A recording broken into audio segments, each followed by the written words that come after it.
Chapter 42-58. Han Zhiming gently strokes her long hair, softly saying, "Yanfei, you should go back first, otherwise your brother will come out to look for you." Sure, Yanfei reluctantly says goodbye to him. She sees that Han Zhiming hasn't entered the door, but is looking at her with deep affection. Satisfied, she hurries away. Waiting until Shi Yanfei's figure disappears, Han Zhiming's lips curve up, and he lets out a low laugh. Where is the deep affection from just now in this laughter? Only contempt and ridicule remain. Suddenly, something on his waist shines with a dark red light. Han Zhiming's complexion changes, and he quickly looks around. After making sure that no one is watching, he reaches out and gently touches his waist. The submerged abyss boundary is about to open. What's the matter that needs to be contacted at this time? A man's careless voice comes from the other side. Everything has been arranged in the Demon Palace, so you can't make any mistakes. If you fail to become the Demon Princess son-in-law and ruin Master's plan, you should know the consequences. Han Zhiming's face shows a confident smile. When have I ever made a mistake in the task that Master gave me? Alright, is there anything else? But there's a piece of news. If you don't know, then your task will inevitably fail. What news? It's about the Demon Princess's true identity. She's called Jun Mayan, perhaps a descendant of the Shin musicians. Han Zhiming's pupils suddenly contract, and his fingers suddenly clench into a fist. That originally handsome and gentle, jade-like face, in an instant, distorts into a hideous and frightening evil spirit. He opens his mouth to speak, but hears a hurried voice from the other side. The submerged abyss boundary is about to open. Remember, you must obtain the Demon Princess. Even if you can't obtain her heart, you must obtain her body. This is crucial to Master's plan. If there's any mistake, you and I will both die without a burial ground. Boom! Almost at the same time that the voice in Han Zhiming's ears fades away, a red light rises to the sky. Immediately after, countless demon soldiers, led by Demon General Tianhe and the Wine Boy, come out in a line, standing on both sides of the submerged abyss. Tianhe walked forward shakily and said nonchalantly, "The heavenly Enchantress banquet is about to begin. Everyone, please enter the hidden abyss and pay your respects to the Demon Lord and the Princess."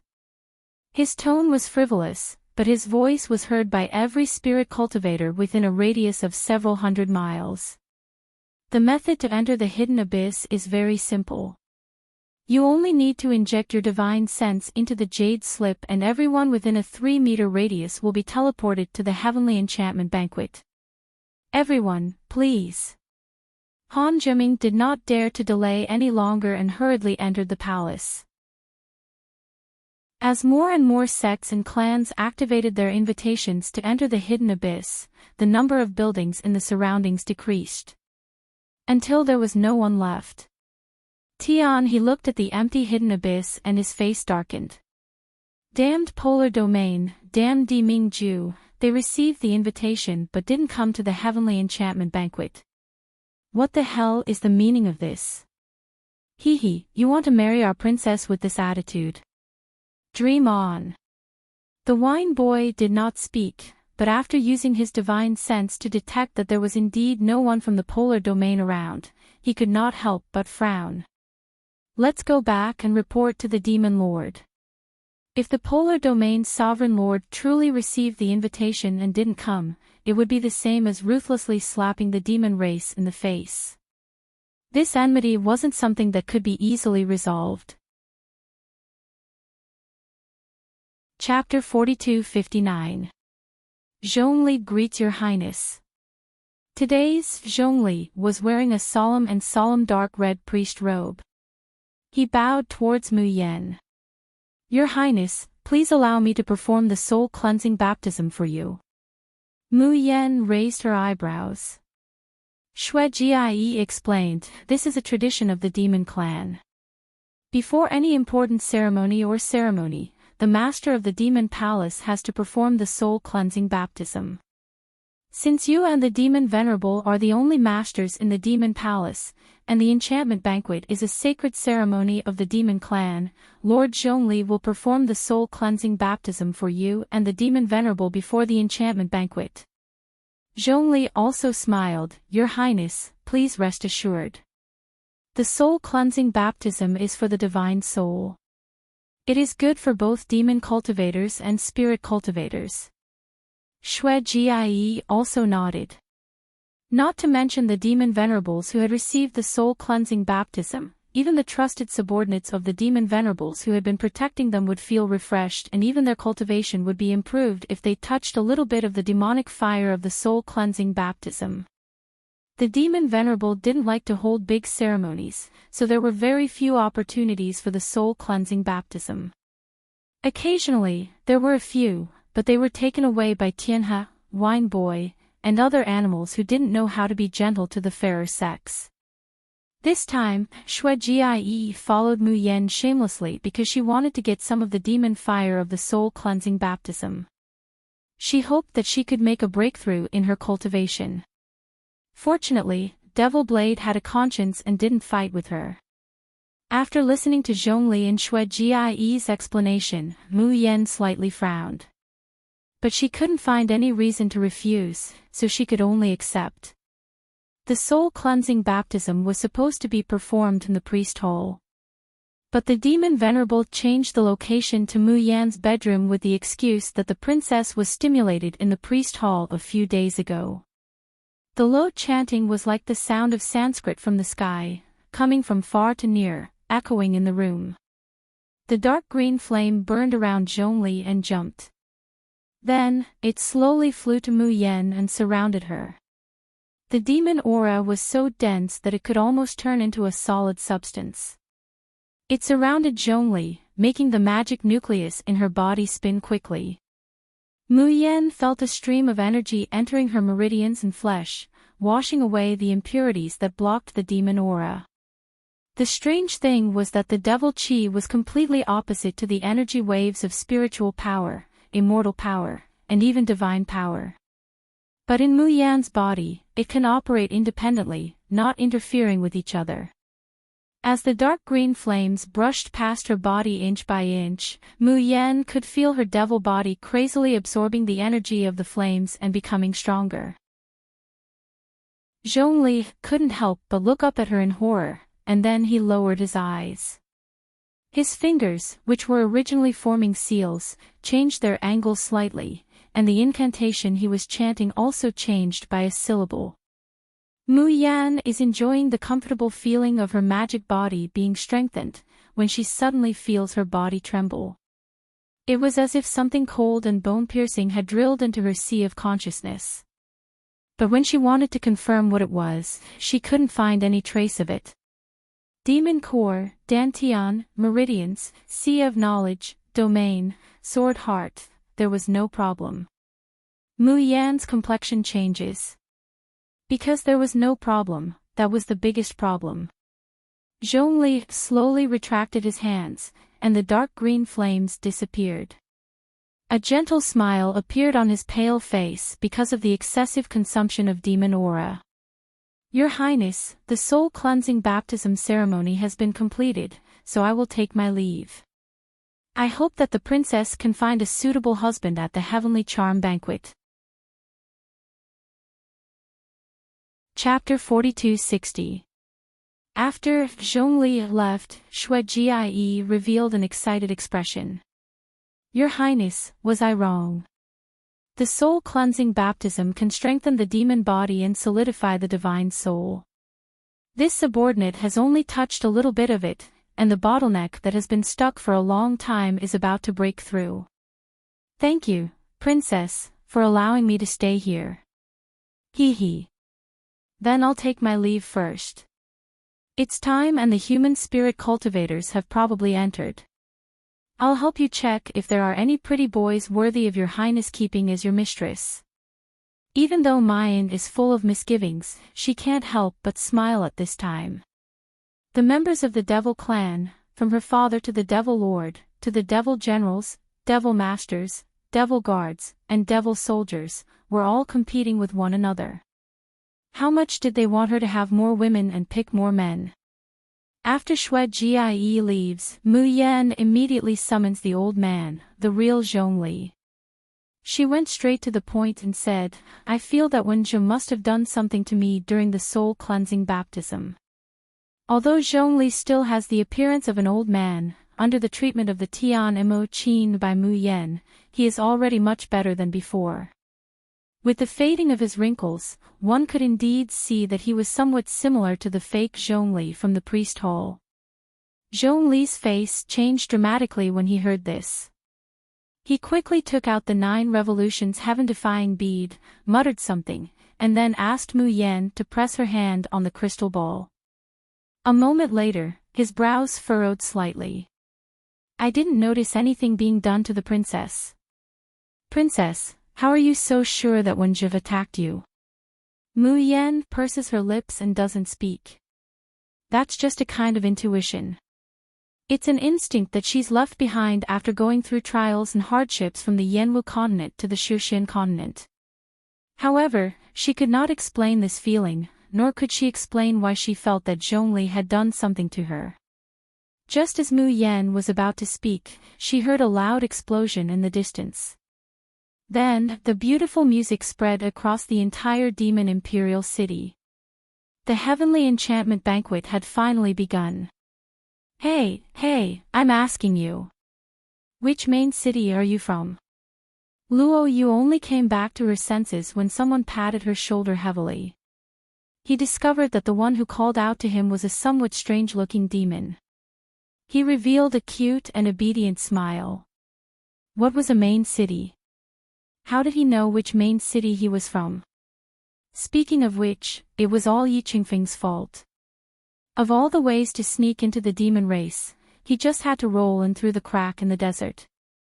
As soon as he opened his eyes, he saw dozens of magical beasts baring their fangs at him, wanting to swallow him whole. Fortunately, Yi Qingfeng was also a spirit and devil dual cultivator. He directly used his body to channel devil qi and killed the demonic beast. Only then could the two of them make it here alive. It could be said that his luck was bad, but it could also be said that his luck was really good. When they came out of the Demon Cloud Ridge, the first city they saw was the largest demon imperial city. In the past, the Devil Imperial City was shrouded in a powerful barrier. Other than the permitted teleportation formation, no one could enter or leave the city. However, today was just in time for the Heavenly Enchantment Banquet. The Demon Lord had ordered that all the demons in the Hidden Abyss were qualified to watch the Heavenly Enchantment Banquet and pay respects to the princess. The gate of the Devil Imperial City was opened for the first time. Hence, Luo Yu followed the rest of the demons and charged in. Hey, kid, I'm talking to you. Did you hear me? Which main city did you come from? Who do you think will be able to become the princess's son-in-law at this heavenly enchantment banquet? Chapter 4261. Ha ha ha ha. The strange-looking demon immediately laughed out loud and patted his shoulder. Great minds think alike, great minds think alike.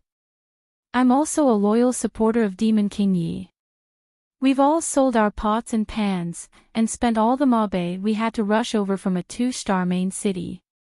Let's go, I'll bring you to join our Demon King Yi's main camp. In this time's heavenly enchantment banquet, we must ensure that our Demon King Yi's supporters are stronger than anyone else's. Even when facing the Polar Domain's monarch, we absolutely cannot fall into a disadvantage. I don't know how many son-in-law Her Highness will marry this time, but no matter what, our Demon King Yi must be the biggest one, the official son-in-law. Luo Yu was dragged away by someone's shoulder in a daze. Her brain was a mess. What the hell? Demon King Yi. Official son-in-law. Is it 6th senior sister? Wait, 6th senior sister, what did you do? Why do you not only have the title of Demon King Yi, but also want to be the official son-in-law? You're a woman, how can you be the princess son-in-law? Ouch! The strange demon's scream suddenly came to his ears. He quickly retracted his hand and looked at Luo Yu suspiciously. Do you have thorns on your body? Luo Yu was dumbfounded. What? Forget it, let's go. It's more important for us to return to the camp. Ouch! The male demon screamed again. This time, he didn't dare to touch Luo Yu anymore. He retreated a few steps and looked at her as if she was a monster. Just now, when she stabbed his hand, it was as if his entire soul was stabbed. It was too painful. Seeing the little demon soldier looking at him innocently, the male demon wondered if it was his illusion. Hearing the shouts of his companions in the distance, he didn't dare to delay and hurriedly led Luo Yu forward. As Luo Yu ran, she secretly flicked the small silver halberd at her waist. Yi Qingfeng, was it you who did that just now? The state preceptor was as quiet as a chicken and pretended not to hear. Luo Yu snorted and was quickly brought by the strange demon to the camp of Yi Liangchen supporters. At this moment, he already knew that this grotesque devil was called Hongwu, and he came from the 2-star Red Star City. Back then, he was also one of the devils who signed up for the betrothal contest. Unfortunately, because his appearance didn't meet the examiner's aesthetic standards, he was eliminated before the contest even started. After seeing Demon King Ye's heroic appearance on the Crimson Star Plaza and buying the devil pill from the Tianguang ruins, he became Yi Liangchen's diehard fan. Those who came with Hongwu were basically demons from Red Star City and the 2-star main cities around Red Star City. Their slogan was, "The great demon King Yi is invincible in the world, the netherworld of the polar domain is not fit to carry his shoes, the princess's son-in-law is none other than us." Luo Yu was speechless. He was already so blunt and vulgar, yet he still had a rhyme to it. What are you waiting for? Shout! We must suppress the arrogance of those spirit cultivators. That's right. Even if they're the 4 candidates of the demon race, we can't let them overshadow Demon King Yi. Luo Yu opened her mouth and the words were at the tip of her tongue, but she couldn't spit them out. She turned her head and covered her face. I'm sorry, 6th senior sister. It's not that I don't want to support you, but the slogan of your supporters is too fucking shameful.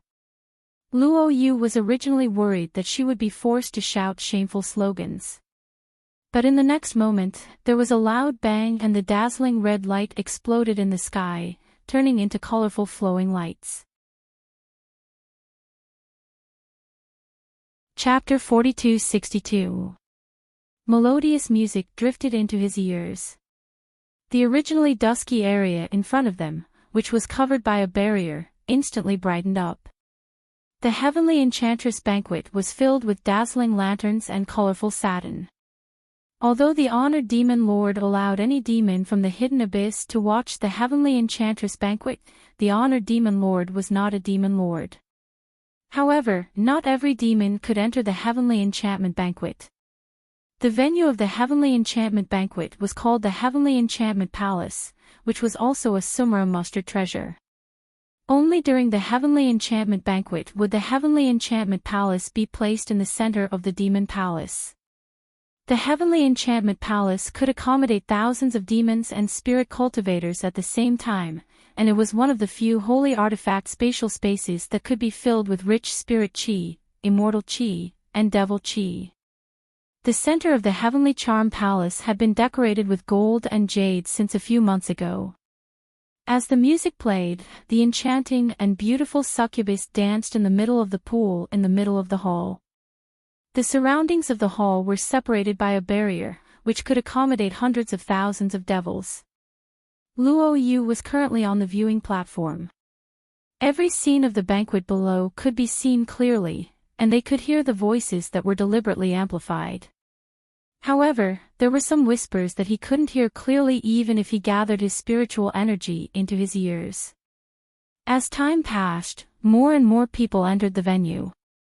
Most of the people who entered at the beginning were from the demon race, so no one specially announced or shouted. However, he didn't need anyone to sing. Yap Liangchen's supporters beside Luo Yu were already shouting excitedly beside his ear. Elder Min Wei. It's the kindest and greatest Elder Min Wei of our devil race. I heard that this year's Heavenly Enchantment Banquet was initiated and hosted by Elder Min Wei in order to promote the prestige of our devil race. Elder Min Wei, who was forced to throw the blame on the Heavenly Enchantment Banquet. How I wish I could chop up all those idiots who organized the Heavenly Enchantment Banquet, except for the Demon Lord, and feed them to the dogs. Look, it's Elder Wu Zhuang and Elder Mu Chang. The captain of the second Blood Demon Squad, Wu Feng, and the captain of the first squad, Guan Yu, are also here. Why does Captain Guan Yu look haggard? Lord Yue, look, Lord Yue is here. That was the leader of the Blood Demon Squad 3, the one who was most likely to inherit the Blood Demon Marshal's token. Our Demon King Ye's competition in Red Star City was hosted by her. Yes, it was in Red Star City that Demon King Yi broke Lady Yoyue's 5 Ghosts Chilly Wind Sword formation, that he stood out and began his journey of dominating the abyss. Hee, you bunch of idiots still don't know. Demon King Yi did not come from Red Star City at all. She came from the 1-star main city, Bloody Flame City. Did you see that? Lord Yuing had just walked past. She was the one who had unearthed Demon King Yi from Blood Flame City. Now that Lord Yuing has become famous, there are many male devils who wish to worship under her skirt and become her devil pet. In the corner, a few devils from the 4-star Immortal Slaughtering City looked at each other and smiled. A bunch of foolish mortal demons. They were still dreaming of seeing Demon King Yi become the princess's son-in-law. Little did they know that the true identity of the great Demon King Yi was enough to scare them to death. That was Her Highness the Princess. Our Highness the Princess was so awesome. From a 1-star main city to a 4-star main city, no one below the Demon Lord could match her. They really wanted to roar, "The great Demon King Yi in your mouths is the Supreme Princess Highness." Chapter 4263. However, they had been ordered to keep their mouths shut by the demon deity. Thus, watching this group of idiots discussing, they were having a hard time holding it in. The melodious music slowly stopped and the succubus dance came to an end. Elder Min Wei stood at the seat of honor in the hall. He raised his hand and pressed down slightly. The pressure of a peak demon general was released. In an instant, the noisy enchantment hall quieted down bit by bit. When all the noise disappeared, Elder Min Wei bowed and said in a voice that was neither loud nor soft, but loud enough for everyone to hear, "Welcome, demon deity. Welcome, Your Highness." Whoosh whoosh whoosh whoosh. Almost at the same time, Luo Yu saw all the demons kneel down. It would be too eye-catching if they were still standing. Left with no choice, Luo Yu knelt down as well. His ears were filled with deafening shouts. "Welcome, demon deity. Welcome, Your Highness." Powerful demonic energy spread in the air. Tens of thousands of demons crowded the spectator stand, but at this moment, it was silent. Luo Yu had wanted to sneak a peek at the demon deity and the princess, but at this moment, even though the enchantment hall was filled with spiritual energy and immortal energy, he couldn't even lift his head. A drop of sweat rolled down his forehead silently. Because he was a spirit cultivator, the pressure the demon deity gave him was far greater than the demonic cultivators around him. If he didn't have Bai Zhe in his body and Yi Qingfeng's demonic energy protecting him, he would be in an even more pathetic state. Was this the supreme ruler of the demons, the demon deity who could stand side by side with Tutor Mo and dominate the entire Shuxian continent? Sixth senior sister, you disguise yourself as a man to marry someone else's daughter. What would you do if you're exposed? The terrifying pressure lasted for an unknown amount of time before it suddenly disappeared. The surrounding area was so quiet that one could hear a pin drop. It was as if someone had thrown a stone into a lake that was as calm as stagnant water, and it suddenly came alive. Was it the demon deity and the princess who just walked past? Sob, I was able to enter the demon imperial city and see the demon deity and the princess. Even if I spent all my savings, it was worth it. I have no more regrets in life. TSK, you speak as if you saw the demon lord and the princess clearly. Did you dare to raise your head just now? All the demons looked at each other in dismay. Then, they opened their eyes at the same time. Just now, the demon venerable's coercion was so powerful and terrifying that they almost stopped breathing. Their demon cores felt like they were about to explode. How could they still have the courage to peek at the demon venerable and the princess? Although the pressure had disappeared, the honor demon, the princess, and the accompanying priest, Lord Zhongli, had all entered the water curtain. From afar, they could only see the silhouette of their silhouettes, but not their faces. Luo Yu also felt a little regretful. It wasn't easy for them to make a trip to the demon race's territory, and it was such a waste that they didn't get to see their big shot. The demon venerable and the princess sat down. Priest Zhongli led Saintess Mo Lien onto the altar, and the demon blood guards took their positions. The crystal staff gently brushed past the bronze cauldron in the center of the altar. The long-robed priest lowered his eyes, his hands forming complicated hand seals, chanting an ancient spell. In the next moment, the bronze cauldron burned with raging flames. Elder Min Wei raised his voice and shouted, "The heavenly Enchantress feast of the demon race begins now. The heavenly Enchantress feast begins. His deep and vigorous voice echoed in the heavenly Enchantress palace. Chapter 42-64. Due to unknown reasons, Sogu is suddenly unable to find this site today. The deep and vigorous echo lingered in the Heavenly Charm Palace. Guests from the Heavenly Enchantment Banquet, please enter. Han Clan of the Northern Region. North Region Toad Palace. North Region Fushi Sect. Southern Domains 7 Strings Sect. The Ouyang family of the Southern Region. Southern Region's Grace Pavilion. Shadow Moon Gate of the West Wilderness. The Wu family of the Western Wilderness. East Sea Tian-Yin Temple. As the names of the families and sects were announced one after another, the Heavenly Charm Palace lit up from time to time. Every time a light flashed, a group of people would appear in the empty seats in the center of the venue. Some had 3 to 5 people, some had more than 10 people, and some even had close to 100 people. The demons in the stands looked at the spirit cultivators with great interest, pointing at them and commenting on them. His tone sounded like he was talking about a wild beast in an iron cage. There wasn't even the slightest bit of respect for the demon race's elders and generals from before. When Luo Yu heard Hongwu calling the gigolo a sissy and saying that the man was horse-faced and ugly, she almost burst out laughing.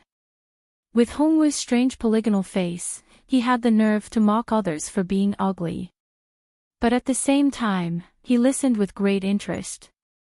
The devil race spoke completely according to their hearts, not beating around the bush in the slightest. They said one thing but meant another, so it was especially easy to get along with them.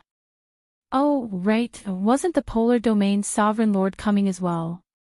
Why hasn't he appeared yet? Don't tell me he's not coming. What the hell? You accepted the invitation but didn't come. Aren't you not giving our demon race any face? Even the Polar Domain's Sovereign Lord cannot tolerate it. That's right, I, your father, have long since disliked those guys from the Polar Domain. So what if they're immortal emperors? We'll flatten the entire Polar Domain. Luo Yu shrank her neck and thought to herself, since 6th senior sister is here, the wife-chasing maniac teacher Mo should be here, right? He was just about to inquire about the various powers that would be attending the heavenly enchantment banquet. Suddenly, from the corner of his eyes, he saw a figure below. His eyes widened and he stood up straight. "Hey, little demon soldier, what are you doing? The match hasn't started yet, so it's useless even if you stand up." Luo Yu clenched her fists tightly and took a deep breath. Only then did she control her expression and continue slowly. "Fourth senior sister." He actually saw fourth senior sister in the Yin-Yang sect just now. Furthermore, there was a familiar little monk sitting beside her. Wasn't that their fourth brother-in-law, Master Jing Yuan? Luo Yu had not seen her fellow disciples for a long time. At this moment, she was so excited that she wanted to rush down and hug Leng Yumo.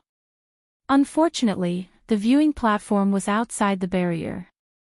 Even if he wanted to rush in, he couldn't. He heard that the heavenly enchantment banquet would last for 2 days and 2 nights. He would definitely be able to find a chance to enter the banquet. At least he saw fourth senior sister here, didn't he? Luo Yu had just calmed down when her eyes suddenly widened. This time, Elder Min Wei announced the arrival of rogue cultivators or cultivators from small sects and clans. The light flashed and Luo Yu almost shouted. Because he saw 2 more familiar faces. Second apprentice brother Qin Jiu and third apprentice brother Chu Moli. That was great. Sure enough, everyone had received 6th senior sister's message in the Tianguang ruins and rushed to the enchanting heavenly banquet. Then, only eldest apprentice brother and 5th apprentice brother were left. Where were they now? Did they receive news from 6th senior sister? Luo Yu's worries only spun in his mind for less than a quarter of an hour before completely disappearing. Because very quickly, he saw 5th apprentice brother Ling Yuxing among another group of rogue cultivators that were teleported in. Chapter 42-65. Next to him was a beautiful and tall woman. The color of her clothes was bright and didn't match Ling Yuxing's usual style, but Luo Yu could still recognize her at a glance. As for Yun Ruhan, he surprised Luo Yu even more. He actually walked out from behind the water curtain. Those behind him were the higher-ups of the demon race, right? Why did Yun Ruhan go there? At this moment, Luo Yu's mind was in a mess.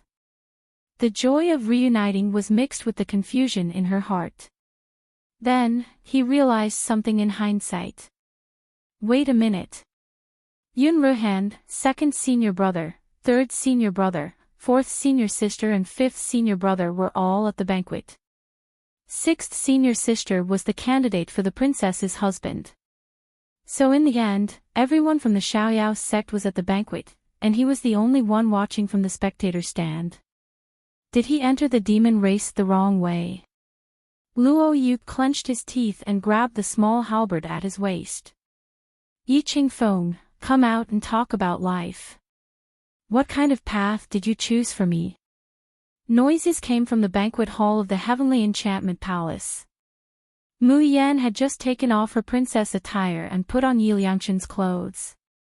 Night Spirit followed behind her and looked around from time to time. After making sure there was no one around, she said in a low voice, Princess, Liangqin, are you really going to attend the Heavenly Enchantment Banquet with this identity? Mu Yan smiled and glanced at her. Why? Can't I? Don't you want to see Yi Liangqin again? She paused and smiled. If Yi Liangqin doesn't say anything and doesn't appear again, won't those who came to support me be disappointed? When Night Spirit heard that, she instinctively tilted her head to listen, and the call of Demon King Yi immediately entered her ears. She couldn't help but recall the scene a few months ago when she fought a bloody path out of Blood Flame City with the girl beside her. At that time, she never thought that the girl she saved from the Demon Cloud Ridge was the Supreme Princess. What moved her the most was that even though Yi Liangqin had become the princess, her attitude towards her and Yuing had never changed. That's right, the demon race princess is indeed supreme, and can bring endless vanity and benefits. However, to her, the one who was truly engraved in her heart was the girl who disguised herself as a man and went by the name of Yi Liangqin. A bright smile appeared on Night Spirit's face. No, I really want to see Yi Liangqin. She would cheer for Yi Liangqin as much as she had done before. Even if Yap Liangqin won against everyone in the enchantment banquet, he could only marry himself. Puff! Liangqin, you're indeed the leader of the immortal slaying city. Mayan has just found her place and is about to sit down when she hears a familiar voice. She saw that Bailey Weiran was wearing a blue and white brocade robe with his hair tied up with a jade crown. He looked even more handsome than usual. At this moment, he was looking at her with a burning gaze. Mu Yan casually nods. Congratulations. There were only 4 seats at this small table, and they were reserved for the final candidates for the betrothal contest. Since Bailey Weiran was here, it meant that he was also the final candidate for the princess's husband. As for the other 2 people, Mu Yan also casually glanced at them. They were all people with outstanding appearances and extraordinary auras.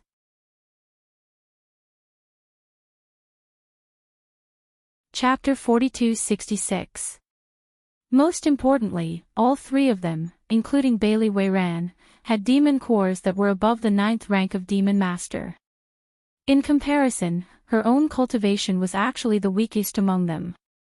Bailey Weiran looked at her deeply when he heard the word congratulations, but his eyes were filled with disappointment. Mu Yan asked in surprise, Brother Bailey, you don't want to be the princess's son-in-law? Bailey Weiran opened his mouth, and after a while, he said softly, I don't want to. He was waiting for the youth to ask him why he didn't want to. However, Mu Yan just nodded thoughtfully, then found an empty seat and sat down. Although he felt very apologetic towards the 3 young demons sitting here, he still felt very apologetic. But she didn't know that she was the demon princess before. Now that she had found out, she would definitely find a way to eliminate these 3 Fuma candidates. She thought that Bailey Weiran had helped her several times, and it wasn't good to break his dream.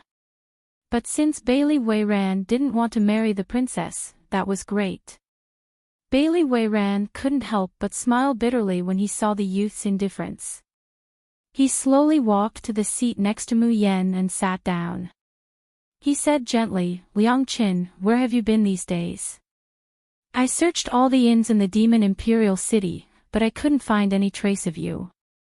Mu Yan retracted her gaze from afar. She had been searching for the disciples of the Xiaoyao sect.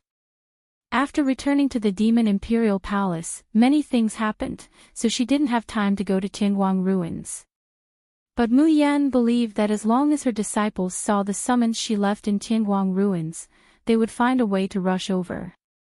But what she didn't expect was that the Heavenly Charm Palace, which seemed to be endless, was actually very vast. Moreover, the dance of the succubi was releasing smoke in the air. So much so that she could only barely see the faces of a few cultivators sitting nearby. Hearing Bailey Weiran's question, Mu Yan was silent for a moment. She couldn't say that she had been living in the Demon Imperial Palace all this time, could she? Just as she was thinking about how to make up an excuse, her elbow was suddenly hit, and a few drops of wine splashed on her face. Ah, sorry. A gentle male voice sounded apologetic, are you okay? Mu Yan looked up and saw a young man standing in front of her. Bailey Weiran's appearance was as gentle as jade, and he was handsome and outstanding. However, the man in front of him was clearly better than Bailey Weiran. Moreover, no matter how elegant the demons were, there was still some evilness in their bones.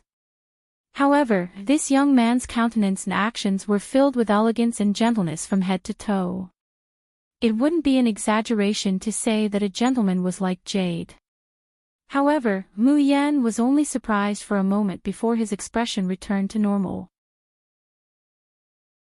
He couldn't even raise his surprise by 2 points. He was really used to seeing little Uncle Master's looks. Compared to young Master Yun Shao, who was once popular in the cultivation continent, who was like a jade, a gentleman unparalleled in the world, the other young masters seemed to have become a foil and were completely incomparable. On the contrary, the young man looked at Mu Yen with a trace of amazement and absent-mindedness. However, it only lasted for an instant before it returned to normal. He smiled warmly and said, "I'm Han Zheming of the Lower Polar Domain's Han family. May I know which family you're from?" After Han Zheming said this, he looked around as if he had just realized what kind of place he was in. He showed a slightly surprised expression. "Could it be that you're one of the candidates selected by the demons to be the princess's son-in-law?"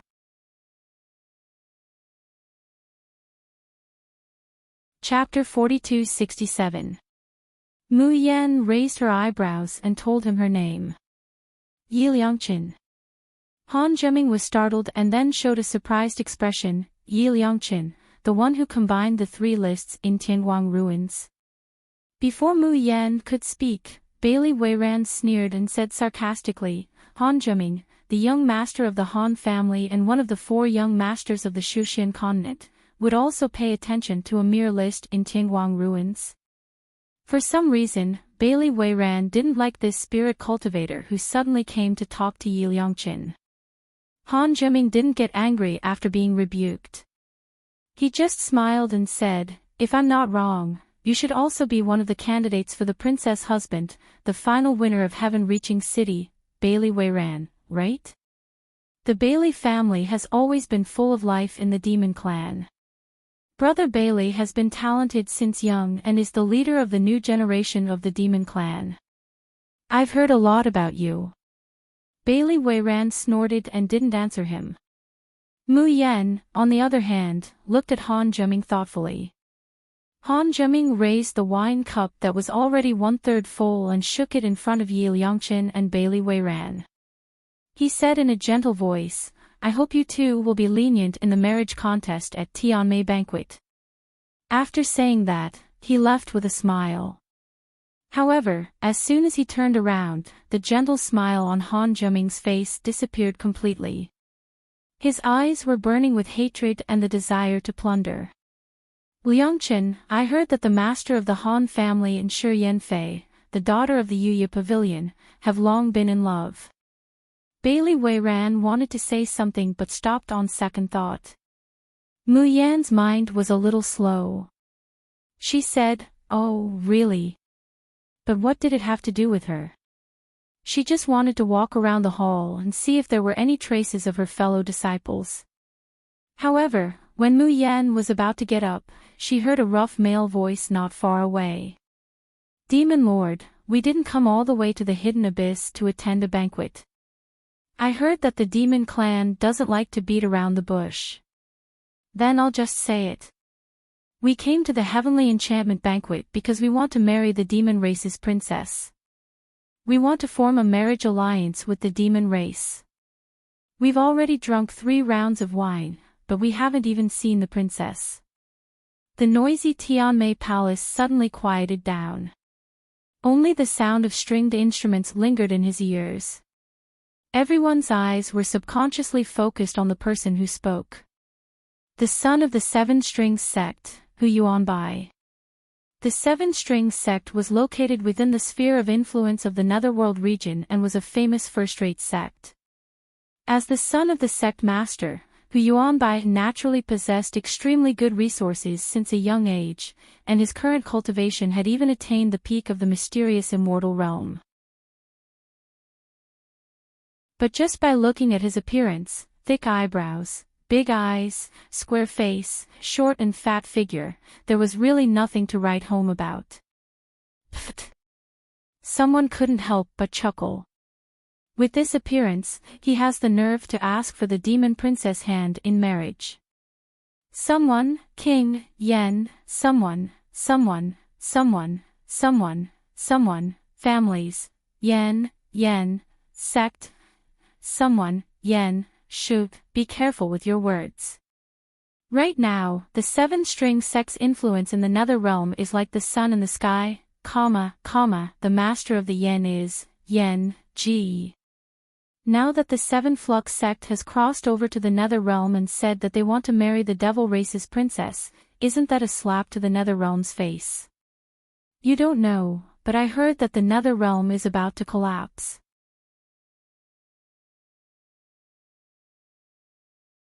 Chapter 4268. Rumor has it that domain master Inwuji suffered chi deviation in his cultivation and no one knows if he's dead or alive. The nether region is in a mess, and the Seven Strings sect is so eager to form a marriage alliance with the demon race. Is it because they want to replace him? Hearing the conversation of a table not too far away, Mu Yen stares blankly. The nether realm was in chaos. Inwuji suffered chi deviation. An immortal reverend shouldn't die so easily, right? The corners of Mayan's mouth curled up into a cold smile. She was waiting for the day when she would personally slaughter that old thing Inwuji and avenge youngest martial uncle. Hu Yuanbai paid no attention to the discussions of the people around him. His face was filled with battle intent and determination as he continued to speak. Your Majesty, you invited so many spirit cultivators to the heavenly enchantment banquet and said that you can help us marry the princess. Are you trying to trick us? As soon as he finished speaking, the curtain of water dissipated without a trace. On the throne, the black-robed Jun Shirtian appeared in front of everyone. This man had an incredibly handsome appearance. However, like the polar domain's sovereign emperor, no matter how beautiful he was, not many people dared to look him in the eye. Because before one could take a closer look, one would already be suffocated by that powerful pressure that seemed like it could topple mountains and overturn the seas. When did I ever say that I wanted you to attend the heavenly enchantment banquet to marry my daughter? What I'm saying is that all of you who have come to participate in the heavenly enchantment banquet are for my daughter to choose from. Everyone, the entire place fell silent, and all the spirit cultivators had ugly expressions on their faces. Although this was the truth, there was no need for the demon lord to say it out loud, right? What did he mean by, all of you who came to the heavenly enchantment banquet are here for my daughter to choose from? They were all the elite disciples of their respective families. How many female cultivators chased after them? Did they think they were cabbages or carrots? Choose at will. Didn't they want face? Of course, indignation was indignation. In the territory of the devil race, even someone as reckless as Han Weijiang did not dare to make a ruckus at will. However, it wasn't as if there weren't any idiots present who didn't have brains. When Hu Yuanbai heard Jun Shirtian's words, the arrogance on his face immediately turned into anger. Demon Lord, don't go overboard. I am the son of the Seven Flux sect master, the future leader of the Seven Flux sect. As for your daughter, even if she's a princess, she's just an engaged woman. Her reputation has long been tarnished. This young master is willing to marry her, it's her. The arrogant voice stopped abruptly. The anger on Hu Yuanbai's face instantly turned to fear. His body was also lifted high into the air by an invisible hand. The demon held a cup of wine in his hand. As he drank, he said casually, "You don't want your tongue anymore. I can cut it off for you." Ah! Hu Yuanbai let out a miserable scream. Blood immediately spurted out of his mouth. A short tongue fell from the air to the ground, and it even twitched slightly. Hu Yuanbai struggled with all his might in the air, moaning and groaning, a pained and terrified expression on his face. Only now did the elders and disciples of the Seven Flux sect react. Demon Lord, what are you doing? We came to the heavenly enchantment banquet with the intention of befriending the demon race. The demon race's tradition states that no guests are to be harmed during the heavenly enchantment banquet. Does the demon lord want to break the agreement? Min Wei sneered, "Is your Seven Flux sect here to participate in the heavenly enchantment banquet, or are you here to criticize our princess?" What do you think a mere 7 flux sect is? You slandered the princess in my hidden abyss, and you still want to escape unscathed. Do you think our demon race is easy to bully?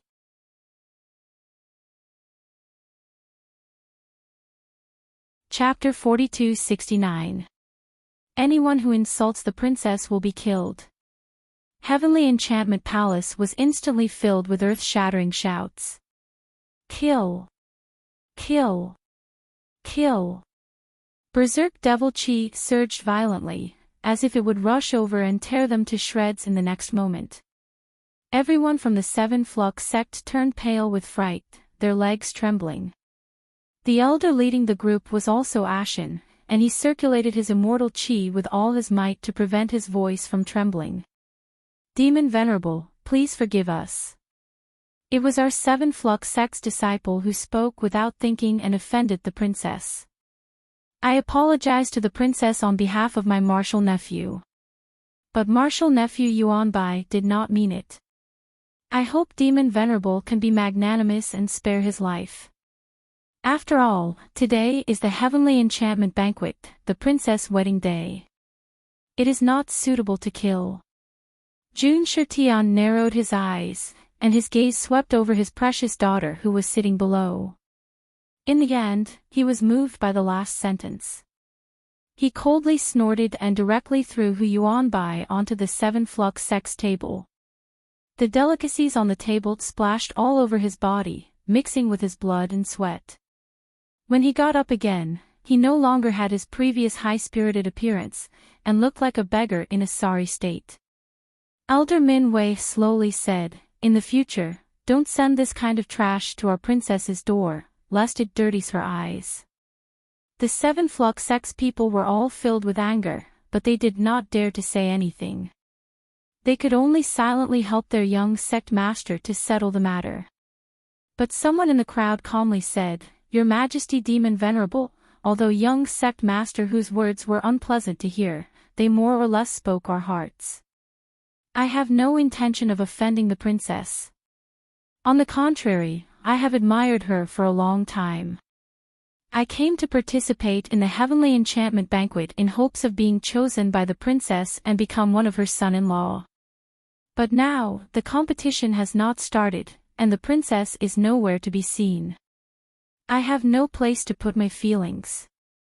I wonder if Your Majesty Demon Venerable can tell me why the selection for marriage has not started. Why is the princess nowhere to be seen? Just as that person finished speaking, another person immediately said, Patriarch C is right. Whether we are here to marry the princess or to let the princess choose us, at least half of us are here for the princess. But now, I can't even see the princess. How can this be justified? Or could it be that His Majesty had already decided on the candidate of the Emperor's son-in-law from the beginning? And we're just here to serve as foils. As soon as he said that, the spirit cultivators who were intimidated by Jun Shirtian immediately became lively again. So, who is His Majesty's son-in-law? It can't be the Polar Domain Sovereign Lord, right? But His Majesty didn't come at all. I already said that the Extreme Domain Sovereign Lord wouldn't attend any Heavenly Enchantment Banquet at all. What kind of status did the Empyrean Emperor have? If he wanted any woman in the world, which one couldn't he marry? Why would he want a woman who was already engaged?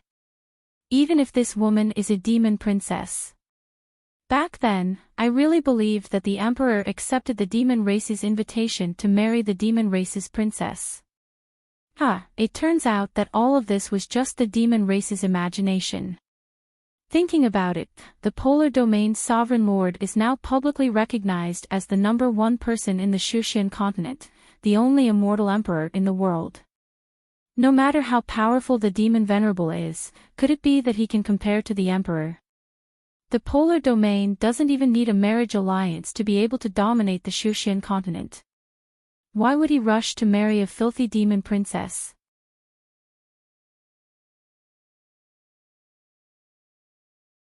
Chapter 4270. Oh right, there's something you don't know, right? The demon race had sent over the marriage certificates several times, wanting to form a marriage alliance with the polar domain, but they were mercilessly rejected. In the end, they had no choice but to settle for the next best thing, and chose the son of the Netherworld domain lord. Do you think that the Emperor will turn around and marry a woman that he didn't want in the past?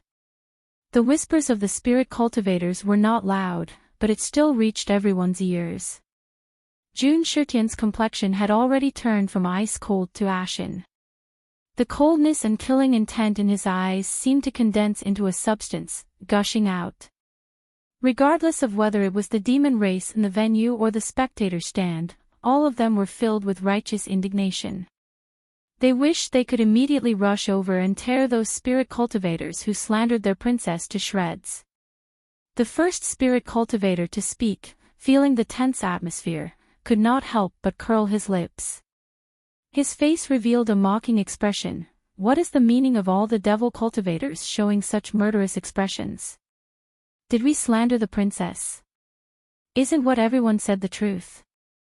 Just because we spoke the truth, the demon lord allowed his subordinates to hurt people.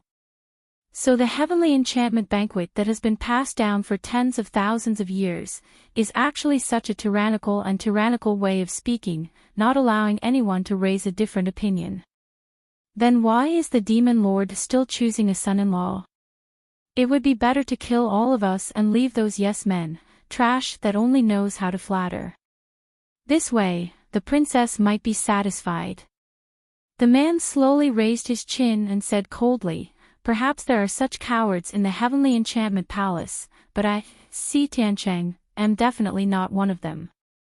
If the demon lord thinks that I deserve to die, then why don't you kill me now? I would rather die than to lose my dignity as a spirit cultivator in the enemy's territory. The crowd immediately burst into cheers. That's right, if the demon lord has the ability, then kill us. Then from now on, the heavenly enchantment banquet will become a joke. Demon lord, we are only asking the princess to come out and let us meet. This request is not too much, right? The few elders of the demon race looked at Jun Shirtian with unsightly expressions. Meeting Jun Shirtian's cold gaze, they shrunk their necks and turned to look at Min Wei.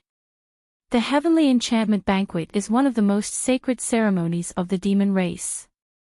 Even the demon lords could not easily break its rules. If the demon lord really went on a killing spree at the heavenly enchantment banquet, then the demon race and the spirit cultivators would fall into a state of endless bloodshed. Although 9 out of 10 demons hated spirit cultivators, it was clearly not the time to start a war. Elder Wu Zhuang coughed lightly and said, Min Wei, the enchantment banquet is ultimately a matchmaking banquet for the princess. I think it's better to let the princess meet these spirit cultivators. Yeah.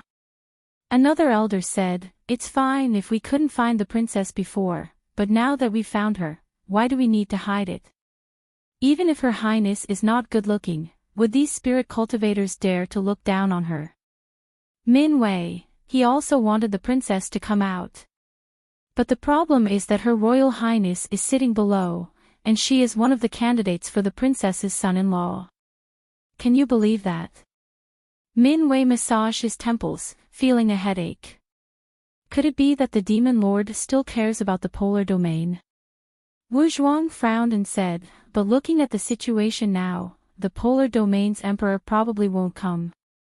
What's more, with the status of the polar region's sovereign lord, it's impossible.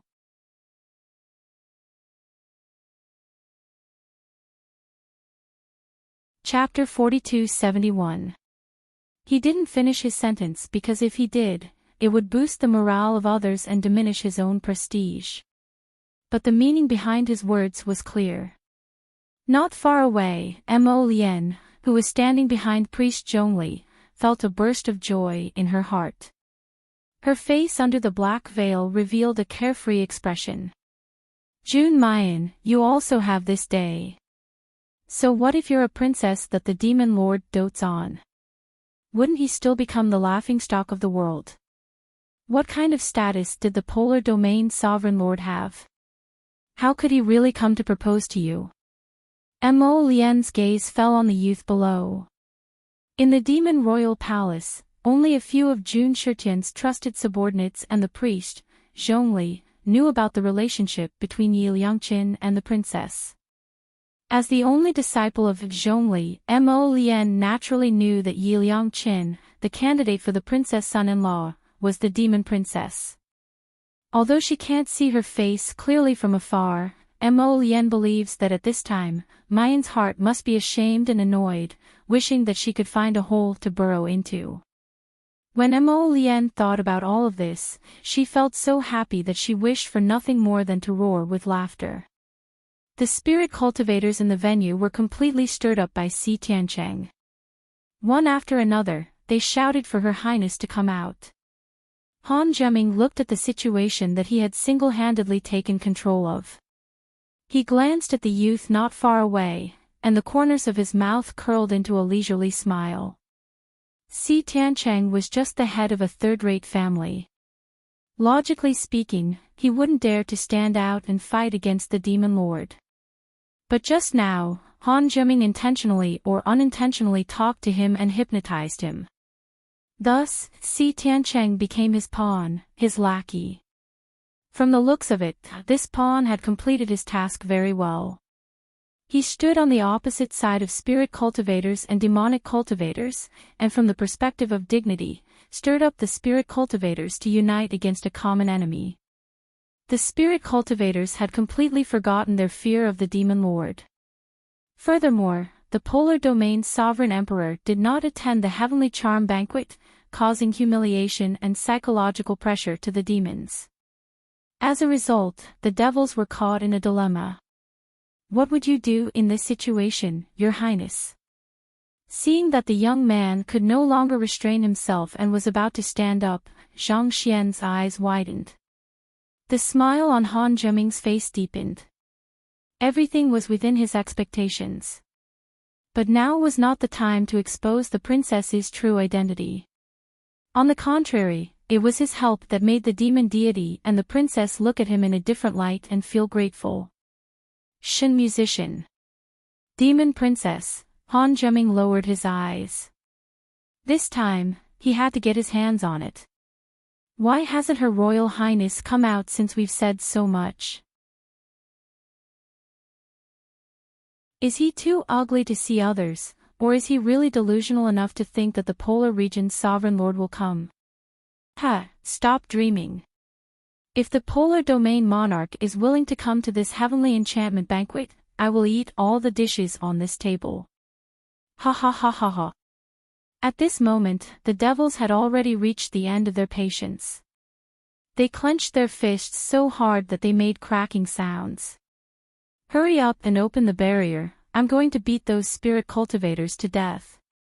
I will chop off their heads and feed them to the dogs.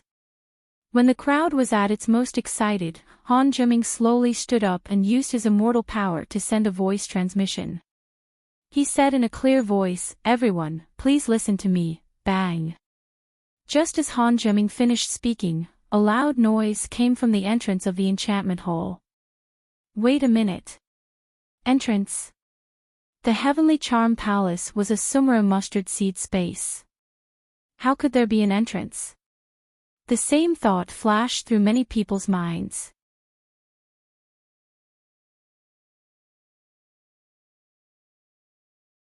Chapter 4272.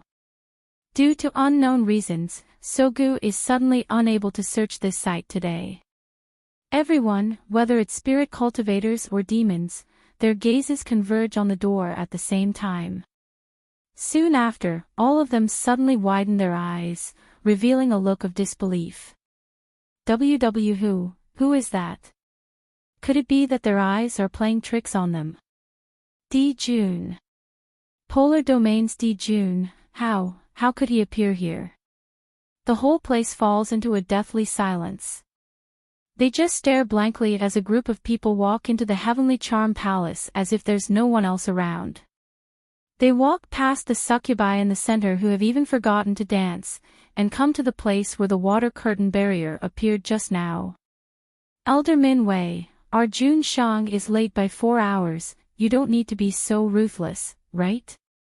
Han Yi, who is following behind Di Mingju, laughs sloppily. Not only did you close the transmission array, but you also set up a barrier outside the Heavenly Charm Palace. Are you deliberately preventing our Jun Shang from participating in the Heavenly Charm Banquet?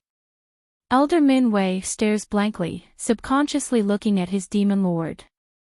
Jun Shitian coldly snorts, avoiding Min Wei's line of sight.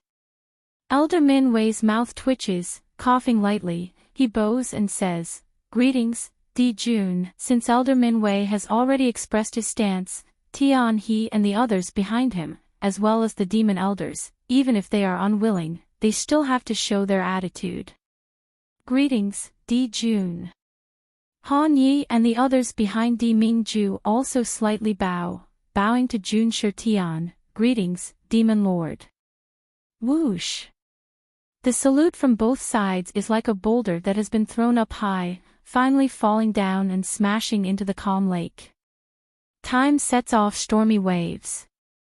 Its polar domains. Di Jun really came to participate in the Heavenly Charm Banquet? Quick, pinch me, see if I'm dreaming or not. Does Di Jun really want to marry the demon princess? However, no matter how shocked and incredulous they are also suppressed when a sect under the polar domain forces kneel down and shout, "Greetings, Di Jun." In the Heavenly Charm Palace, all the spirit cultivators slowly kneel down. "Greetings, Di Jun." There was no anger or fear in their expressions, only reverence. Even the spirit cultivators of the Nether Realm were the same, and even the demons did not dare to show the slightest disrespect. This was the Polar Domain Sovereign Lord. This was the strongest cultivator in the Shushan continent. This was the power of absolute strength. Han Zheming knelt on the ground and crushed the chopsticks in his hand. The jealousy and anger surging in his chest made him almost unable to control his perfect expression. Jun Shitian condescendingly looks down at Di Mingju. He then looks at his baby daughter who is sitting to the side, her gaze unblinkingly falling on the man. He only feels that this dog man is not pleasing to the eye. He says coldly, "Di Mingju, what are you doing here?" Di Mingju says faintly, "The Honorable Demon Lord personally sent the invitation." "Why are you asking Ben Jun why I've come?" Jun Shitian gritted his teeth. In his heart, he had already chopped Qin Wendian 100 times. Back then, you were the one who rejected the engagement with the demon race.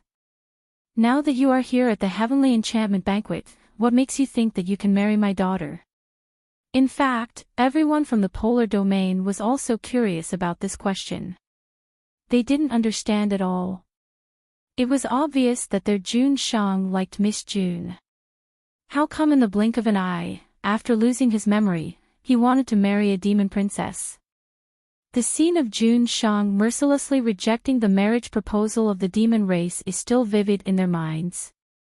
Di Mingju hooks up the corner of his lips and says unhurriedly, "Who said that Ben Jun came to the Heavenly Enchantment Banquet to marry the demon princess?" Di Mingju.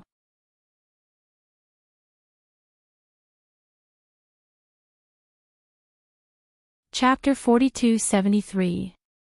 Jun Shitian was finally infuriated. He stood up abruptly and emitted a strong killing intent.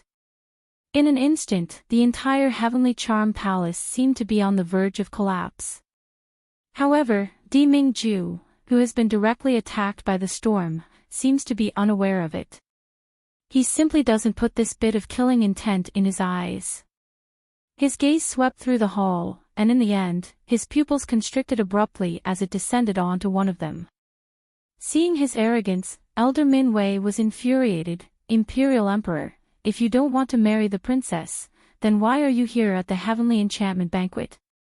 Are you toying with us demons?" Everyone in the fiend race also glowered at the Polar Domain one by one. The atmosphere was tense. As for the spirit cultivators who had recovered from the shock, they felt that this was only natural. That's right. Who was the Polar Domain Empyrean Lord? Why would he fight over a woman with another man? If there was really a woman in this world who caught the eye of the Celestial Emperor, wouldn't they be eager to marry her? Why would there be a need for the Heavenly Enchantment Banquet? However, if the Demon Emperor didn't want to marry the Demon Princess, then why did he come to the Heavenly Enchantment Banquet? Di Mingju doesn't seem to notice the demon race's anger or Jun Shitian's monstrous killing intent. He slowly pulls up his sleeves, then says in an indifferent voice, Ben Jun is looking for someone. With that, he took a step forward and arrived at the long table at the side in an instant. Di Mingju's expression is as cold as ice, but there's a violent storm hidden in the depths of his ice-blue eyes. With a wave of his hand, he pulled the youth who was sitting at the table into his arms. The man's voice was low, cold, and magnetic, with a hint of anger. Didn't I tell you to wait for me? Why did he want to attend the Heavenly Charm Banquet? Do you really want to marry the princess? Mu Yan is tightly shackled in the man's arms. The tip of her nose is surrounded by the man's familiar cool scent, and the man's suppressed anger echoes in her ears. Her head felt a little dizzy. Wasn't there something wrong with this? Mayan struggles for a moment and breaks free from the man's embrace.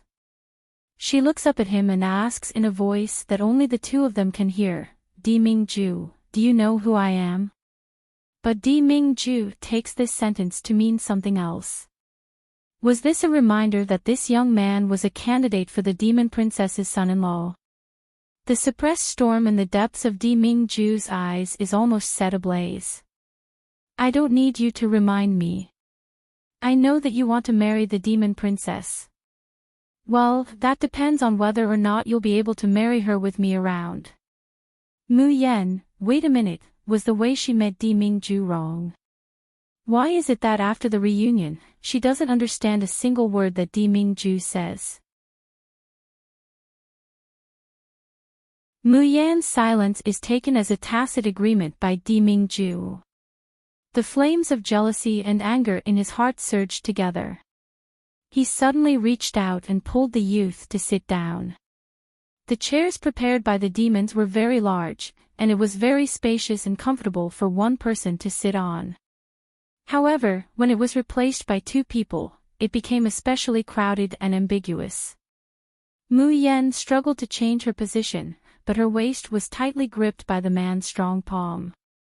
The heat of his palm seemed to seep in through the thin material of her clothes, making her skin feel as if it was about to burn. Di Mingju, this bastard, has he gone crazy? She was dressed as a man in public. Wouldn't that make her the center of attention? Wait a minute. Mu Yan suddenly realizes that there's no need to make any ambiguous moves.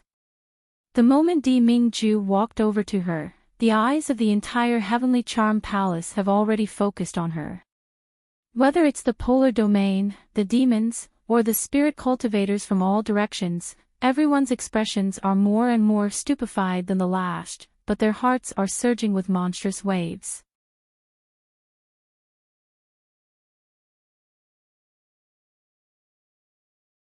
Chapter 4274. Jun Shitian, Bastard Di Mingju. Release this sovereign's daughter. Elder Min Wei, what the hell is this Di Mingju doing? Didn't he just say that he wouldn't marry their princess? Now, he's dragging their princess along with him. Had his brain gone haywire after not seeing him for a few months? The surrounding spiritual cultivators thought, oh my god, what am I seeing? Why was the polar domain Empyrean Emperor hugging a man? And a young demon at that. So, the polar domain sovereign came all the way to the Heavenly Enchantment Banquet not to marry the demon race princess, but for a man? Am I blind, or is this world too fantastical? Han Yi, isn't that Miss June? Little Shadow, Elder Chung, look. That's Miss June. Why is Miss June here? Just as Han Yi is about to open his mouth, Ing Mei covers it. Since Miss June is dressing up as a man, she must have her own considerations. Don't talk too much and ruin Mrs. plans. Also, don't forget who we're bringing along. Hearing Ing Mei's words in his ear, Han Yi suddenly comes back to his senses from his shock. Yes.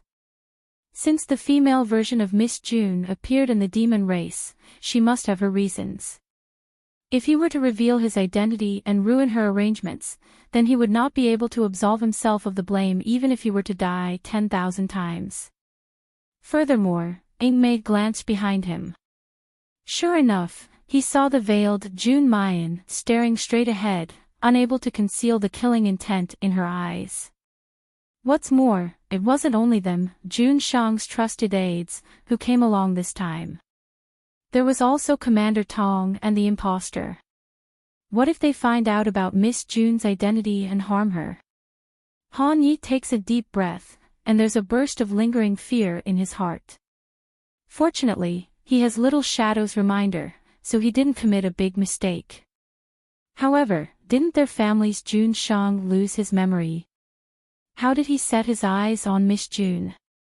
The crowd was silent for a while before someone finally came back to his senses.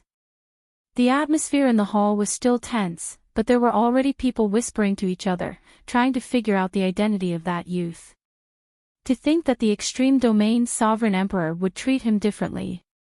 Even Elder Min Wei was stunned for a long while before he cleared his throat and said with a strange expression, "Since everyone is here, let us begin the selection of the Devil Princess's son-in-law." The demon race had always done things in a straightforward manner.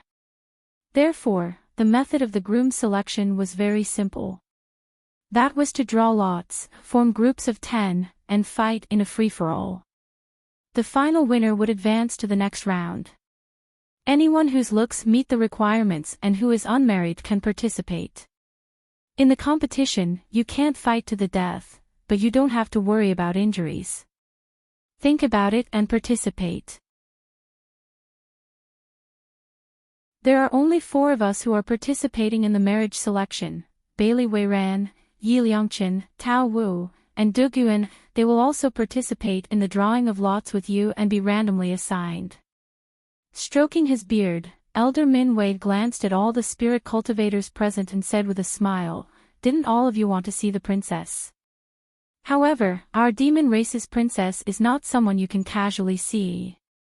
Only the champion of each group has the right to pay respects to the princess.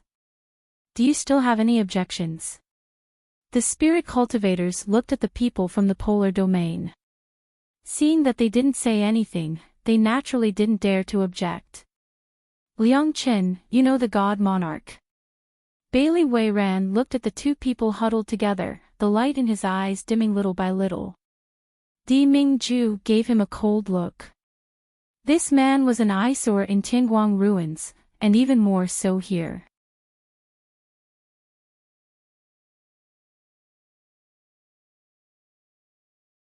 Chapter 4275. Seeing that Mayan wants to talk to Bailey Weiran, Di Mingju clasps her chin, his fingertips gently caressing her captivating red lips. His ice-blue eyes suddenly become incomparably serene. Mayan's heartbeat quickens.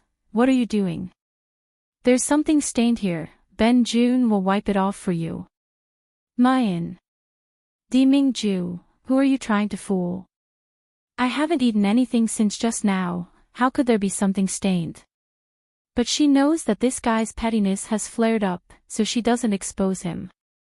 Di Mingju sees that the attention of the people around him is completely drawn to him, no longer looking at Bailey Weiran. Only then does the anger and jealousy in his heart subside a little. Mayan's line of sight lingers on the man's incomparably handsome face, and she softly says, "Di Mingju, these days, have you..." Before she could finish speaking, she hears a familiar voice from her side. "Di Mingju, won't you introduce this Gongzi's identity to us?" Mayan stares blankly, and she abruptly turns her head to look. What she sees is a woman with a white veil. Although she can't see her entire face, it still makes her pupils shrink. Why did that voice just now feel so familiar? Because that voice is almost exactly the same as when she didn't deliberately lower her voice. And this face, even if it's covered with a white veil, she can still see the exposed brows and eyes, exactly the same as her own. Moreover, this woman just called out the name Di Mingju. Mayan's eyes dangerously narrow. But before she can open her mouth, Di Mingju slightly raises his eyebrows. A strong gust of energy headed straight for the woman and hit her in the chest. Yu Yanran screams and falls to the ground, blood spraying out directly staining her white veil. Di Mingju, why are you treating me like this? I'm your most beloved, oh. Oh. Oh. Yu Yanran's hysterical voice seems to be stuck in her throat, and she can no longer say anything. Her eyes are crimson as she stares at the scene in front of her. The man who just ruthlessly attacked her is now picking up the spiritual fruit pastries on the table and sending them to the youth. Although his expression is still cold, even a fool can see the gentleness between his brows. Yu Yanran almost grinds her teeth to pieces. Yi Liangchen, it's that Yi Liangchen who looks like Jun Mayan again. He was clearly a man, so how could he compare to her? Why? Why would the Celestial Emperor rather protect a man gently than look at her? Mayan's heart is filled with questions, but Di Mingju's absent-minded words and the food that's been thrown into his mouth has been blocked. She swallowed the food and couldn't help but comment, it's not as good as what you and fifth brother cook. Di Mingju knit his brows. He's the sovereign monarch of the polar domain, how could he possibly wash his hands and cook soup? But when he met the youth's clear peach blossom eyes, the words at the tip of his tongue became, if you like it, Ben Jun will cook for you in the future. Standing behind him, Commander Tong's eyes nearly popped out of their sockets when he heard this. His gaze towards Mayan is filled with disgust and resentment, but he immediately restrains it out of fear of Di Mingju. Even though they had already begun drawing lots to determine the participants of the betrothal contest. In the entire banquet hall, there are still quite a few gazes that fall on Di Mingju and Mu Yan from time to time. Unfortunately, the two of them acted as if no one else was present. The group of spirit cultivators, especially the female cultivators from the various clans, were filled with confusion and resentment.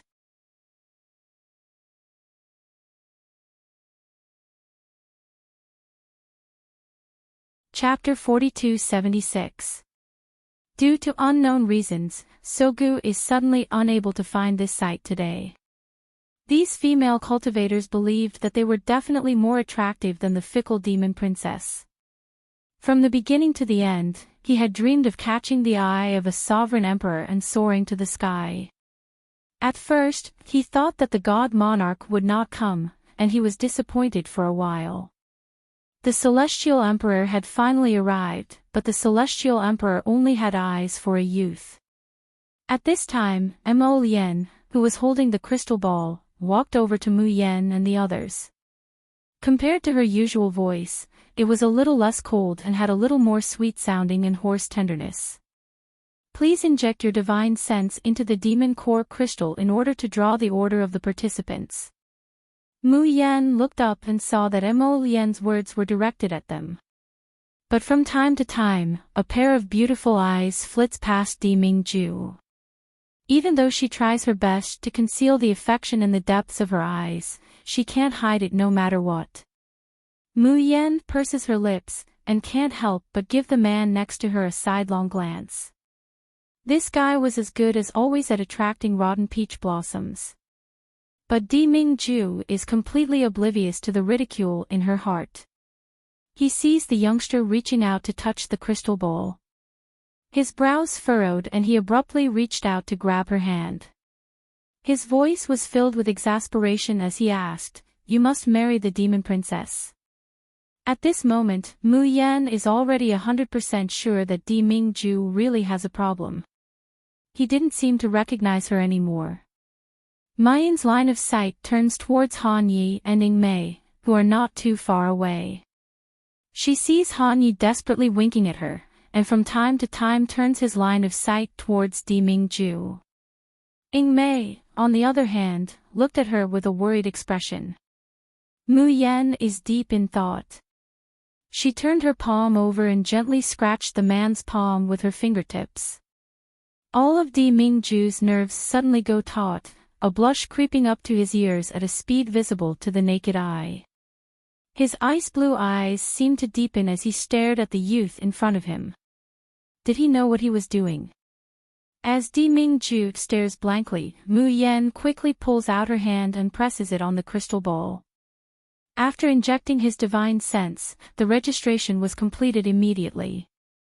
The desire and bashfulness in Di Mingju's eyes instantly turn into a monstrous fury. He grabbed the young man's hand again and pulled him into his arms. Why? Why did she seem to have feelings for him just a moment ago, and then suddenly want to marry another woman? Was it just because they were both men? No, he didn't care. As long as it's someone that he, Di Mingju, likes, he doesn't care whether it's a man or a woman. Mu Yan looks at the pain and anger in his eyes, and is both angry and amused. It can only be said that Jun Shitian's disguise on her is too brilliant. So close that Di Mingju hasn't discovered her identity as a woman. She reached out her other hand and gently scratched the man's tall nose. She said intimately and with a hint of complaint, "Think about it yourself, idiot." Di Mingju stares blankly. Looking at the face that's smiling sweetly right in front of him, he doesn't know why the anger that filled his heart seems to have been pierced by a needle, disappearing without a trace. What flows down is only a heart full of sourness and sweetness. Mo Lien, who had witnessed the intimate interaction between the two of them, gritted her teeth and left with a gloomy face. However, he had barely taken 2 steps when he heard a deep male voice. Wait a minute. This is Di Jun's voice. Mo Lien's heart leaps with joy. She forcibly suppresses her wildly beating heart and slowly turns around. She softly says, "Di Jun, do you have any instructions? Isn't it too crowded to sit here? It would be better to let this subject rearrange it for you."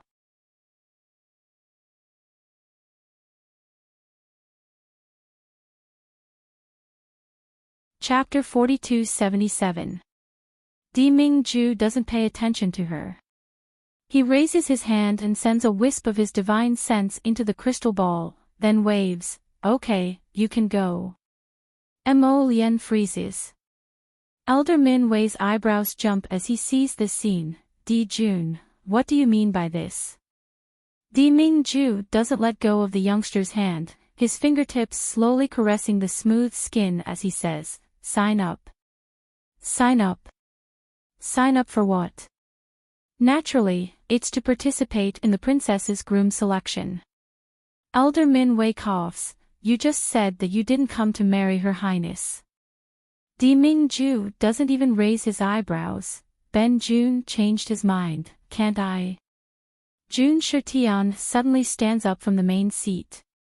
He has endured long enough. This bastard has been taking advantage of his baby daughter. Now he wants to go back on his words and participate in the groom selection. Dream on. You want to marry Ben Jun's daughter, Di Mingju, dream on.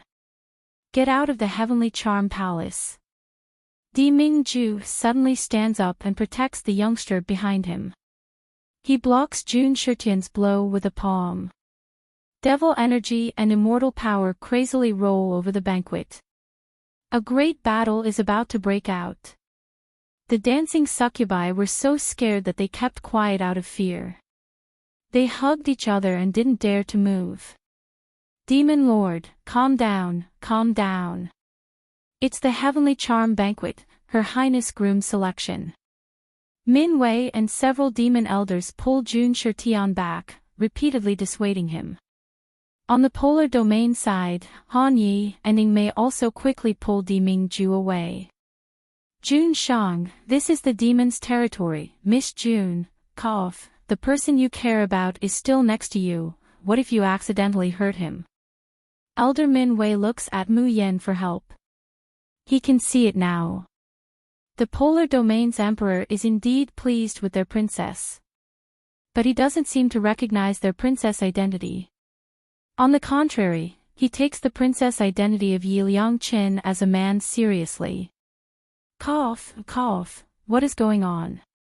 Mu Yan presses her temples, feeling that her head is twice as big. She flashes between the two, grabs Di Mingju's hand and presses him behind her. The two of them had been about to unleash their attacks, but when they saw her, they instantly restrained themselves. Mu Yan turns around and glares at Di Mingju, "Don't make trouble." He then turned to look at Jun Shirtian, "Demon Lord, is it time to start the selection?" Jun Shirtian coldly snorted. Since it was his precious daughter's words, he would listen to it for the time being. But if this Di Mingju wants to easily take away his baby daughter, he's simply dreaming. A great battle instantly disappeared without a trace. At the same time, the betrothal contest finally began. When the results come out, Mayan is placed in the second last group. A certain sovereign who went back on his word was placed in the last group. Mu Yan looks at the man beside her, whose complexion is as black as the bottom of a pot. She can't help but laugh. Does this guy Di Mingju still want to be in the same group as her and eliminate her in advance? However, what exactly happened? Why does it seem like Di Mingju doesn't recognize her? Who is that woman by Di Mingju's side who looks so similar to her? Mu Yan glances at Han Yi and Ing Mei. Right now, it was not a good time to interact with the two of them. After today's banquet, she must find a chance to ask Ing Mei what exactly was going on. Where was Xiao Bao? Mayan was lost in thought when she suddenly caught sight of the magic crystal platform from the corner of her eye. The match was about to begin.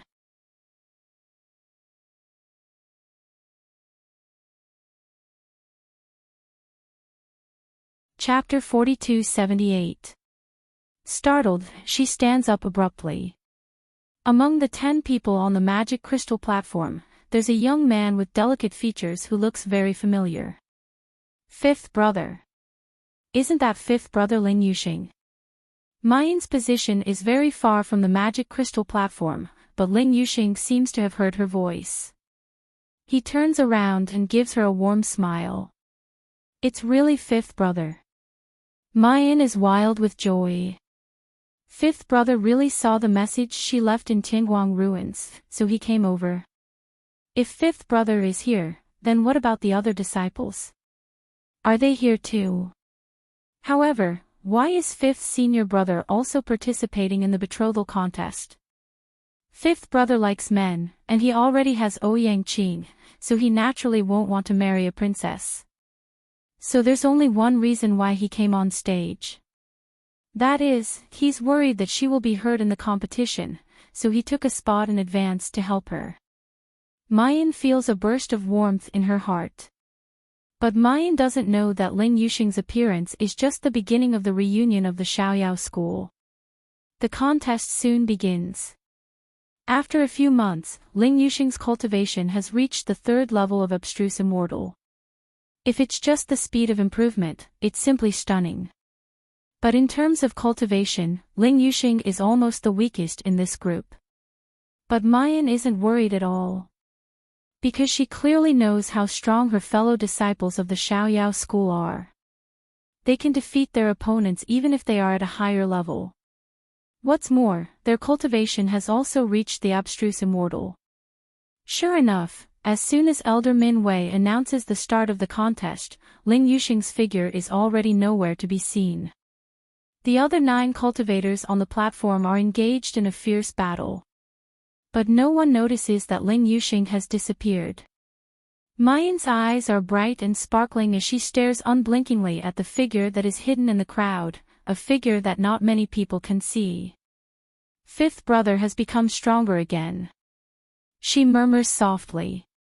Lin Yuxing's absolute space field has reached the point where he can freely extend and retract it.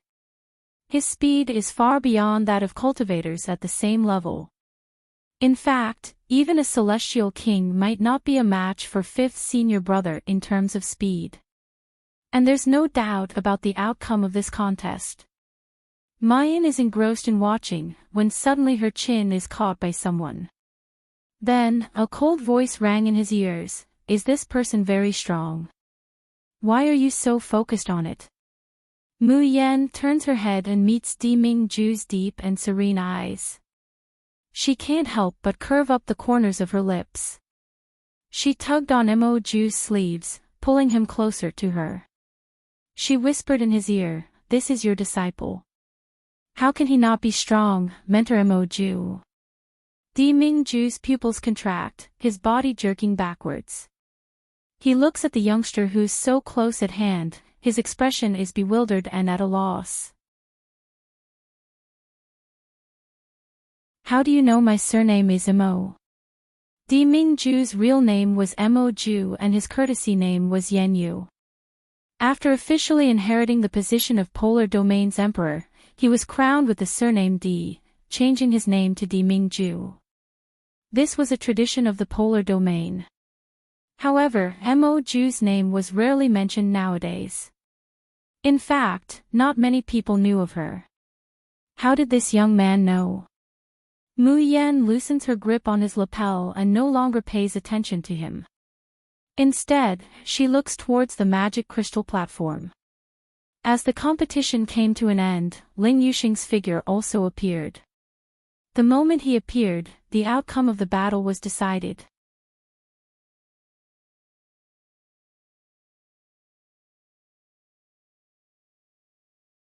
Chapter 4279. Looking at the young man standing on the magic crystal platform, the enchantment palace fell into a brief silence, then burst into thunderous cheers. Who is this young man? A disciple of the Flying Swallow sect. How can he be so fast? Ling Yuxing of the Xiaoyao sect. Which sect is the Xiaoyao sect? I've never heard of it before. Everyone in the enchantment palace was amazed by the extreme speed at the last moment. Many of them asked themselves, if they were the ones who had to endure Ling Yuxing's last attack, would they be able to avoid it? The answer was, difficult. Because it was fast, too fast. When a person's speed reached a certain level, they could break through all limits, and even gods and demons could not stop them. Everyone was discussing Ling Yuxing's identity and background. For the first time, the Xiaoyao sect entered everyone's sight. But the spirit cultivators and demons of the enchantment palace still did not know. In the following days and years, the shock that the Xiaoyao sect would bring them was far from over. In the second round, the winner was the young master of the Yuya Pavilion, Shi Jinghui. In the third round, Mu Yan saw the person she missed, second senior brother Qin Zhou. And the winner of the second round was Qin Zhou of the Xiaoyao sect. In the fourth round, the young master of the Han clan, Han Zhiming, won. In the eighth round, Mu Yan saw the cross-dressing fourth senior sister, Leng Yuma. Leng Yuma became the winner of the eighth round. At this point, including Yun Ruhan, 5 people from the Xiaoyao sect had gathered at the enchantment palace. Only Luo Yu and Chu Mo Li were nowhere to be seen. But Mu Yan was overjoyed. She did not want to continue the competition, and only wanted to reunite with her fellow disciples as soon as possible. The 9th round begins now.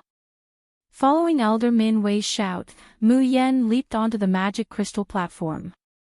The next moment, a tsunami of shouts came from the stands of the enchantment palace. Demon King Yi. Ah, Demon King Yi. We love you. Demon King Yi, you must become the princess's husband. Demon King Yi is invincible, Polar Domain's Hades is not fit to carry his shoes, the princess's husband must be us. Even if I can't defeat the Polar Domain's sovereign emperor, I would rather share a wife with the Polar Domain's sovereign emperor and defeat the other toads. When the roar reaches her ears, Mu Yan almost slips under her feet. What do you mean by sharing a wife with the Polar Domain's sovereign lord? Where is your integrity? She looks down at Di Mingju. The man's face was as dark as water, and his whole body was shrouded in a thick killing intent, as if he would tear something into pieces in the next moment. Mu Yan rubbed her forehead with her hand, feeling a little funny. If Di Mingju knew that she was the demon princess, she doesn't know how he would react. Good day.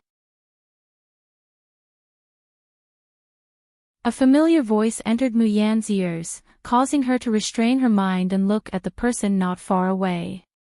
Bailey Weiran. Mu Yan didn't expect her luck to be so good. She just happened to be in the same group as Bailey Weiran. Brother Bailey. Mu Yan greeted him with a smile. Bailey Weiran looked at her deeply. Liang Qin, do you really want to become the princess's husband? If I say that I don't want to be the princess's son-in-law, and I don't want you to be the princess's son-in-law, you... The youth didn't finish his words, but Mu Yan immediately understood. It turned out that Bailey Weiran liked her, or rather, liked Yi Liang Qin. Mu Yan subconsciously looked at Di Mingju.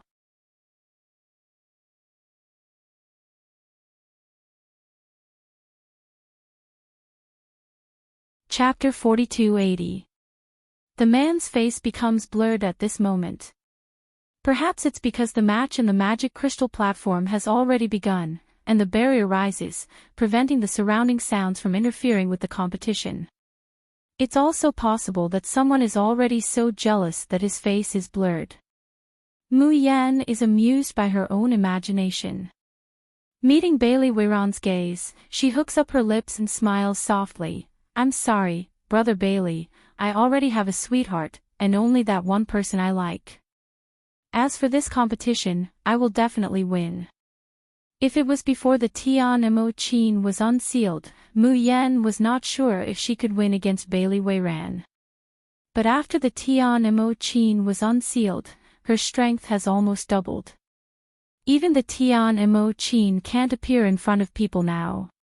But she can use the heavy phantom skill, letting her doppelganger play in the space.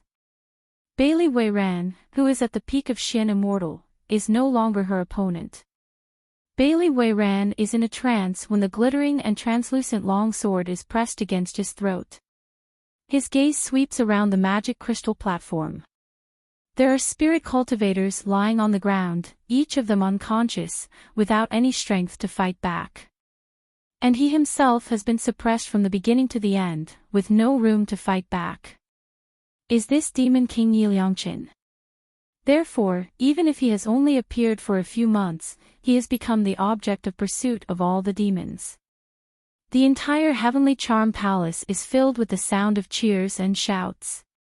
That momentum even overshadowed the appearance of the Polar Domain's monarch. Bailey Weiran's heart suddenly surges with powerlessness, and he can't help but feel relieved. That's right. How could he be worthy of such an outstanding youth? How could he have the qualifications to think about it? Even the powerful Polar Domain's monarch is so gentle and considerate to him, even lingering. Bailey Weiran closes his eyes and says in a hoarse voice, I admit defeat. Almost at the same time as he says these three words, a wisp of devil's soul floats out of his body and falls on Mu Yan.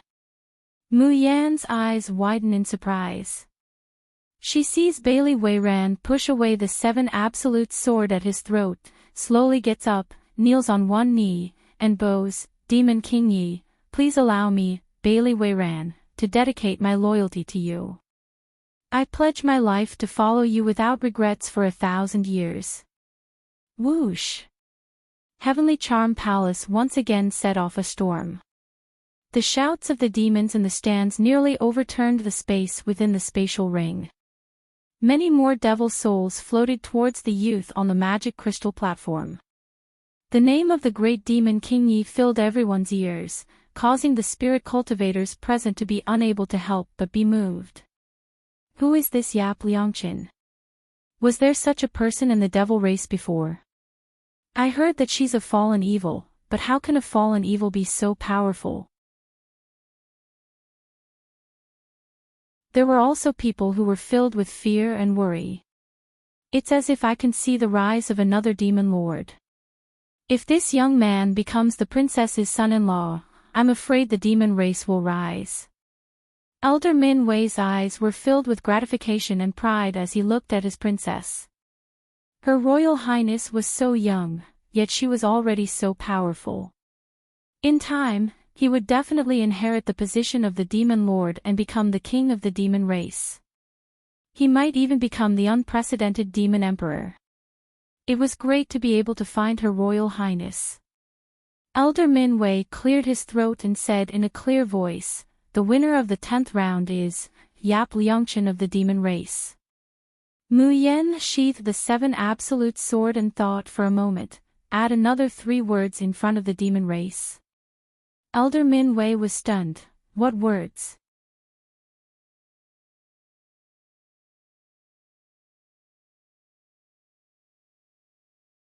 Chapter 4281.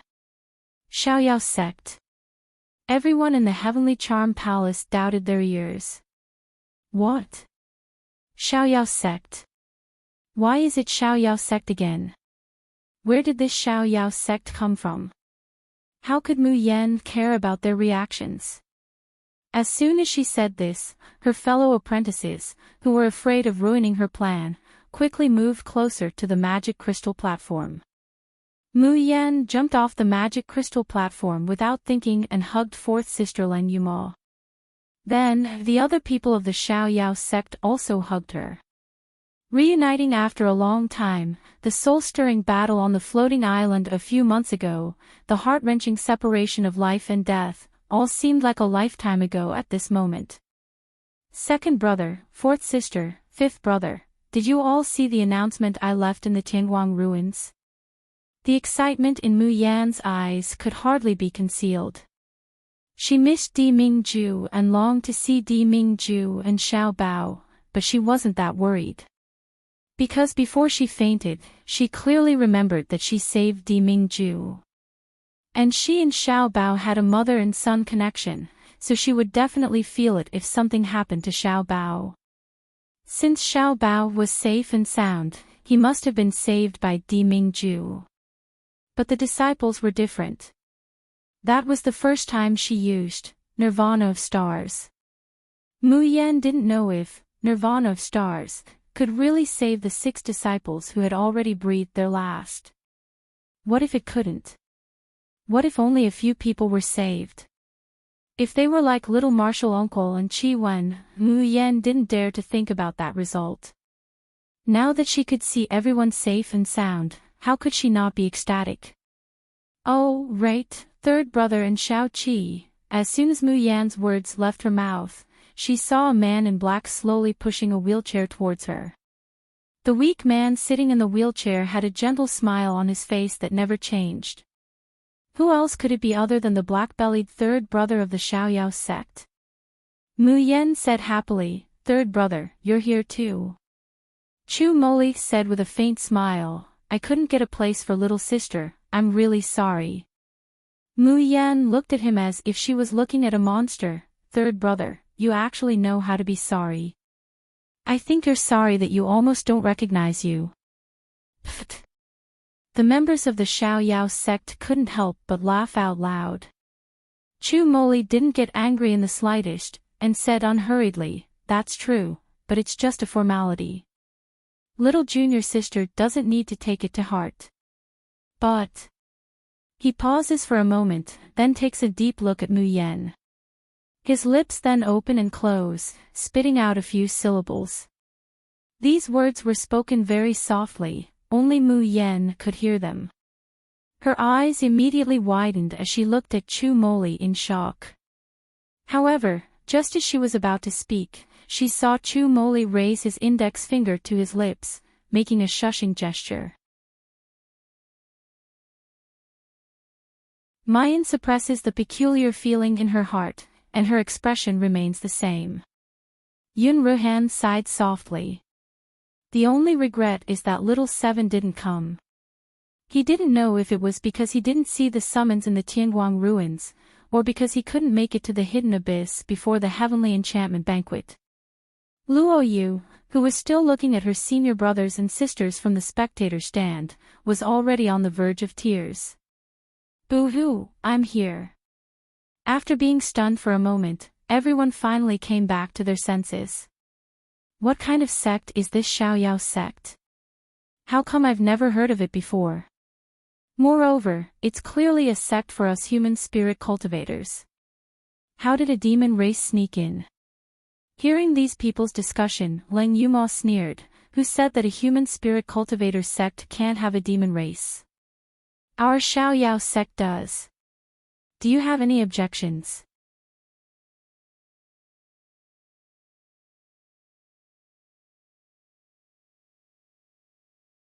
Chapter 4282. Quite a few of the spirit cultivators frown in disgust. In their eyes, the demon race is crude, inferior, they don't look up to them. A dignified spirit cultivator, moreover one with a promising future at such a young age. Wouldn't mixing with a demon race be degrading themselves? No wonder I've never heard of this Xiaoyao school before. It's a low-level sect that can recruit any Tom, Dick, or Harry. If I become fellow disciples of the same sect with a demon race, how can I face people later? Because in the demon race's territory, these people don't dare to speak ill of the demon race. However, whispers and spiritual voice transmissions could be heard endlessly. Although Mayan can't hear what they're saying, how could she not guess just by looking at their expressions? She can't help but curl her lips into a mocking smile.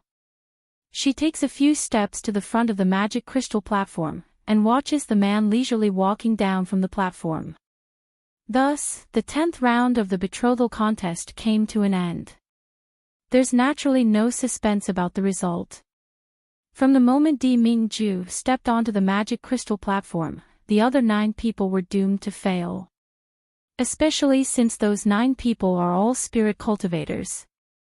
They don't even have the interest to go up and compare notes with Di Jun. How could a mere Xian immortal compete with the Shushan continent's #1 expert, the immortal emperor? Isn't that more ridiculous than an ant trying to shake a tree, or an egg hitting a stone? But the man who won without a fight clearly doesn't feel happy. As soon as he thinks that the youngster in front of him wants to marry another woman, he can't restrain the rage burning in his chest. Mayan looks up at the man's incomparably handsome face, and uses a voice that everyone can hear to ask, "Di Jun, if my Xiaoyao school wants to take root in the polar domain, would you agree?" Di Mingju slowly walks down the stairs, arriving in front of her. The 2 people are so close that they can almost hear each other's breathing. He uses a voice that only the 2 of them can hear. "If you promise Ben Jun not to marry the demon princess, then Ben Jun will agree, how about it?" A mischievous smile flashes through Mayan's eyes, and she slowly says, "If I don't marry the demon princess, then you won't?" Naturally. Mayan stifles her laughter, and says softly, "Di Mingju, remember what you're saying now. Don't regret it later." Di Mingju frowns, his eyes flashing with doubt. What did he have to regret? Regret agreeing not to marry the demon princess. What a joke. Ever since he saw the youth in front of him, there was only one person in his mind. Why would he want to marry a demon princess? Di Mingju resists the urge to pull her into his arms, and faintly says, "If the Xiaoyao school wants to enter the polar domain, Ben Jun will open up a mountain for you in the imperial region." Whoosh! The moment he said that, the spirit cultivators were shocked. What the hell? Within the imperial domain? What was the location of the polar domain's imperial domain? There was the most powerful protective barrier on the outside, and the polar domain's army on the inside. Whether it was safety or resources, it was something all sects yearned for even in their dreams. But now, it was given to an unknown sect so easily. However, the people from the Xiaoyao sect all acted as if it was a matter of course. Their faces were filled with joy, but not shock. The jealousy in the hearts of the spirit cultivators almost drowned them.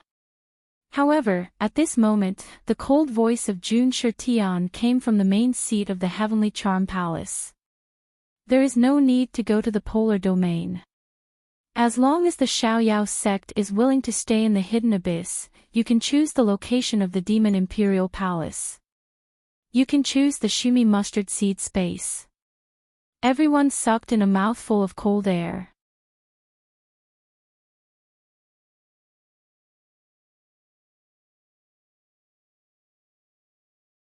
Chapter 4283. Is the Demon Lord crazy? It's reasonable for the Emperor of Polar Domain to leave the Xiaoyao school in the Royal Domain. After all, the Xiaoyao school only has one demon, which can't do anything. But the remaining members of the Xiaoyao school are all human spirit cultivators. The Demon Lord left the Xiaoyao school in the hidden abyss, and allowed them to enter and leave the Demon Palace at will. Isn't he afraid that the entire demon clan will be wiped out? The spirit cultivators' thoughts are twisting and turning. They think that the Demon Lord's decision will be strongly opposed by all the demons. However, the next moment, the reaction of the demons is far beyond their expectations. The high-level demons in the Enchantress Palace frown, but they don't oppose it too much. On the other hand, after a moment of silence, earth-shattering cheers erupted from the stands. The Demon Lord is wise. The Xiaoyao school should stay in the hidden abyss. Demon King Yi, stay. Even if you have joined a sect of human spirit cultivators, we are willing to follow you until death. Yes, we, the demons, are not as snobbish as the human spirit cultivators. Although we hate spirit cultivators, if you are Demon King Ye's fellow disciples, we are willing to accept you. The Xiaoyao school belongs to the demons. The Xiaoyao school belongs to the demons. The Xiaoyao school belongs to the demons. In the end, the messy shouts became one after another, shouting in unison. Not only the spirit cultivators of the Shushan continent are dumbfounded. The people of the Xiaoyao school, Han Yi, and Ing Mei are also dumbfounded. Junior sister, how did you do it? It's only been a few months, how did you get so many loyal supporters in the demons? This display is simply not inferior to the Liangshan army and the devastatingly beautiful army from back then. Yun Ruhan chuckles, these demons don't know the true identity of junior sister, otherwise they would be 100 times crazier. True identity? What true identity? Big brother, tell us quickly, don't keep us in suspense. Yun Ruhan pats Ling Yuxing's head, don't worry, you will know soon. Ling Yuma blinks and says in disbelief, Big brother, even you have become two-faced. Has he been led astray after spending so much time with junior sister? Mu Yan giggled and said, this has nothing to do with me. Even if I'm led astray, it's still eldest sister-in-law's fault. Don't wrongly accuse me. Sister-in-law. What sister-in-law? We haven't seen each other for a few months. What did we miss? Eldest senior brother, did you really find eldest senior sister-in-law for us? Yun Ruhan's ears reddened, and she lightly tapped Mayan's forehead, indicating for her not to speak nonsense. Eldest senior brother, why are you so shy? My family's little monk and I have always openly displayed our affection. Ling Yuma shouted loudly and glanced at Jing Yuan, who was sitting not far away. The little monk, who had been quietly sitting at the side with his eyes lowered to reduce his presence, somehow sensed her presence. He raised his head and gave her a shy smile. His clear eyes were astonishingly bright.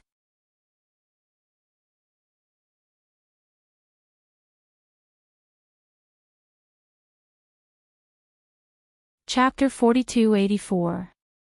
Due to unknown reasons, Sogu is unable to find us today. Dear readers, please remember our domain name, Sea of Books, and find your way home. Yun Ruhan touched her forehead, stop fooling around, we are still at the enchantment banquet. Moreover, Shao-Chi and have not reunited with us yet. Yun Ruhan did not say the words martial uncle. But in an instant, everyone in the Xiaoyao sect understood. The happy atmosphere of reunion, the worries and fears that they had deliberately forgotten, finally came back to their minds. Ling Yumo grabbed Mu Yan's hand and asked softly, "Martial uncle, is he still alive?" Only Mu Yan, who had survived till the end, could answer this question. But she could not answer. Or rather, she did not want to believe the only answer. Mu Yan moved her lips and was about to speak. Suddenly, she saw a little monk in a golden-red robe appear in front of Ling Yumo. Jing Yuan's usually shy and calm face showed a rare look of fear and panic. Ling Yumo was shocked. "Little monk, what's wrong?" "Yumo, I need to leave for a while, I need to go back to the sect." "Little monk, what happened?" Jing Yuan's eyes were filled with reluctance, his slender hands holding Ling Yumo's hand tightly, not willing to let go. He did not know why, but he had a premonition. After this trip, he might not see Yumo for a long time. Maybe something would change in the future. But he had to go.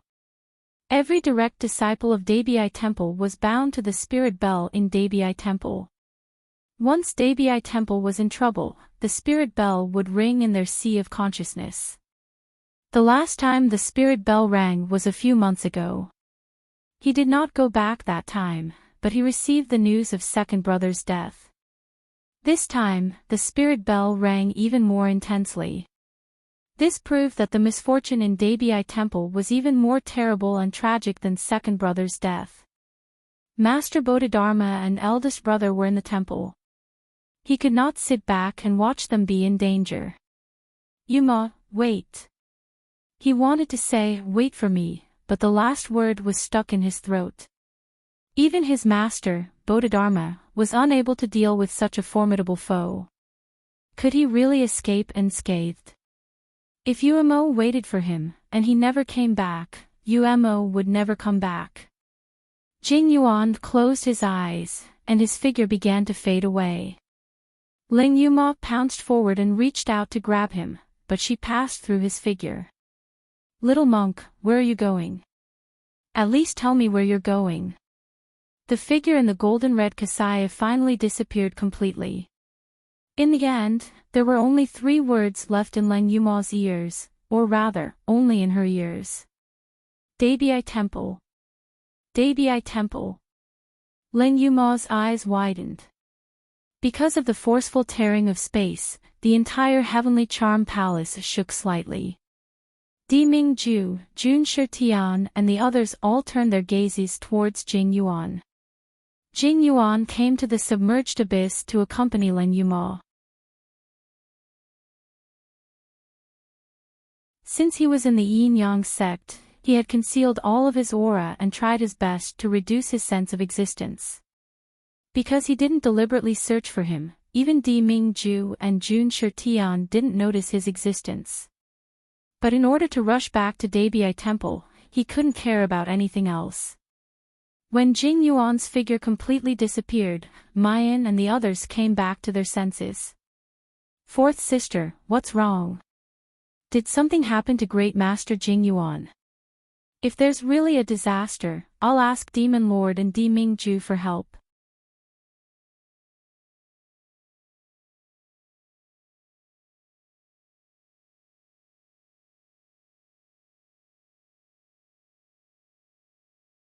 Why did he allow these villains to kill and wreak havoc in the sacred Debii Temple? What did the red dust ambush that those burning heaven villains mentioned mean?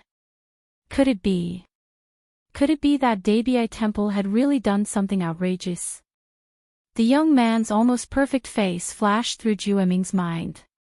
His crimson eyes were cold and indifferent, as if he had already experienced the vicissitudes of life and no longer cared about the mortal world. But even though it was so cold and cruel, an indescribable sadness welled up in Jueming's heart when he met that pair of eyes. When that person threatened him to come to Debii Temple, he said he wanted the resurrection lamp.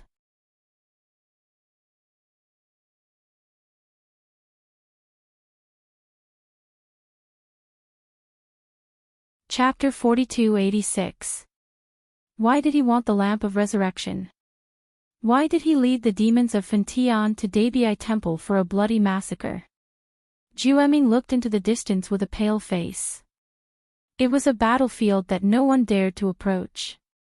From time to time, there were dazzling golden lights and black flames flying out. And every time a black flame fell, a part of Debii Temple would be ignited. As long as the disciples below the immortal king level were touched by the black flame, they would immediately scream. They could only watch as their flesh and bones were burned by the black flame. The holy flame of Underworld Een. That was the coldest and most terrifying holy flame of Underworld Een. At the end of this battle, even if Debii Temple won, it would still suffer heavy losses.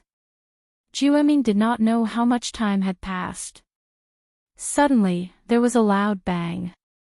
The most majestic hall of Debii Temple collapsed in the deafening sound of the explosion. The battle that had been raging like a raging fire slowly calmed down. Everyone's eyes were focused on the collapsed hall. The monks of Debii Temple had tears in their eyes, as well as an indescribable sense of loss and despair. And the people of Fentian held their breath. Their eyes were red as they stared unblinkingly at the smoke and dust that permeated between heaven and earth. Every one of them could hear their heartbeats pounding in their ears. It was as if some emotion that had been suppressed for thousands of years was finally about to burst out at this moment. The dust finally dissipated, and the result was revealed to everyone. They finally saw the figure who had fallen miserably among the rubble and broken tiles. It was the abbot of Debii Temple, Master Shanhui. He was the spiritual leader of all the monks, the first person in Buddhism, Bodhidharma. They used to be high and mighty, but at this moment, they looked so miserable and wretched. It also seemed to indicate the end of Debii Temple. Finally, some monks of Debii Temple could not help but burst into tears. Their courage and faith seemed to have been punctured by something, and they could never return to the past. One by one, they fell to the ground, their bodies prostrated on the ground, and let out heart-wrenching cries of despair. And the people of Fentian were the opposite. They still could not believe what they had seen. Debii Temple had fallen. The culprits who had caused their miserable lives, were they really at the end of their rope? Dark Knight 11th clenched his fists tightly. Her fingernails dug into her palms, but she didn't feel anything. He gazed at the sky, his crimson eyes staring unblinkingly. No one knew what he was waiting for. Until he saw that familiar figure slowly descend from the skies. He had silver hair and crimson eyes. He was like a fiend god that had descended into the world, controlling the universe and the vitality of all living things. Dark Knight's 11th suddenly felt his eyes turn red.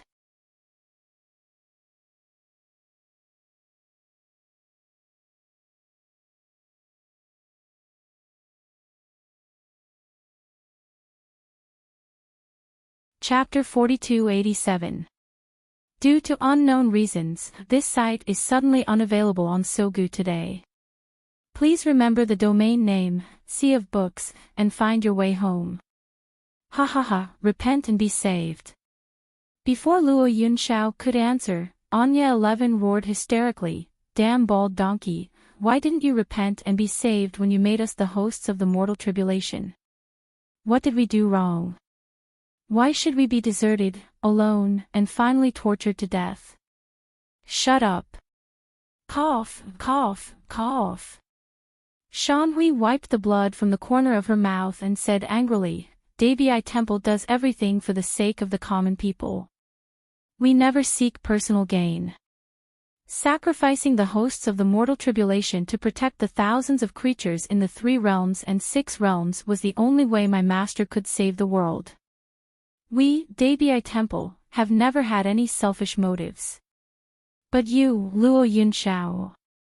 If my martial uncle was not in the temple and my master had been seriously injured when he sealed the demon of destruction 1,000 years ago, he would not have been defeated by you today." Shanhui sneered, "Luo Yunxiao, what do you want the resurrection lamp for? To resurrect the important people. Unfortunately, you are the host of the half-soul of the world destroyer. You are destined to be abandoned by the world and die a miserable death. Stop dreaming if you want the resurrection lamp. Luo Yunxiao's expression did not change at all. He twisted his fingers, and a black flame appeared in his palm. Slowly, in a calm tone, he said, "Then let's do it this way. Since there is no resurrection lamp, everyone here will die." The black flame flew from his fingertips and fell to the ground.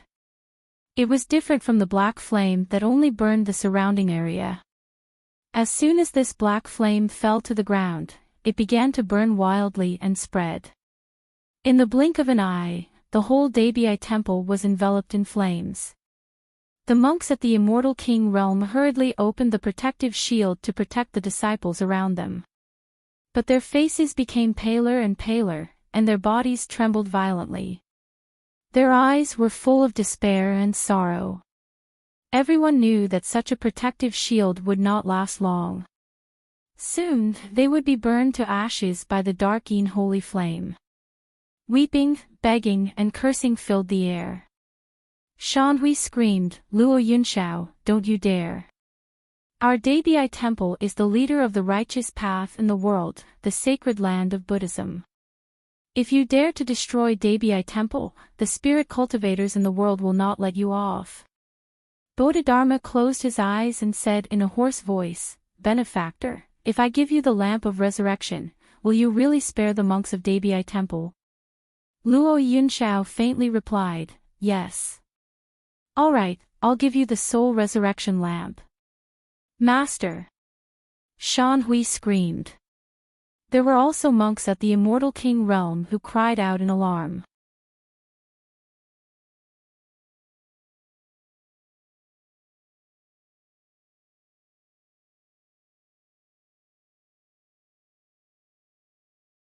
Chapter 4288.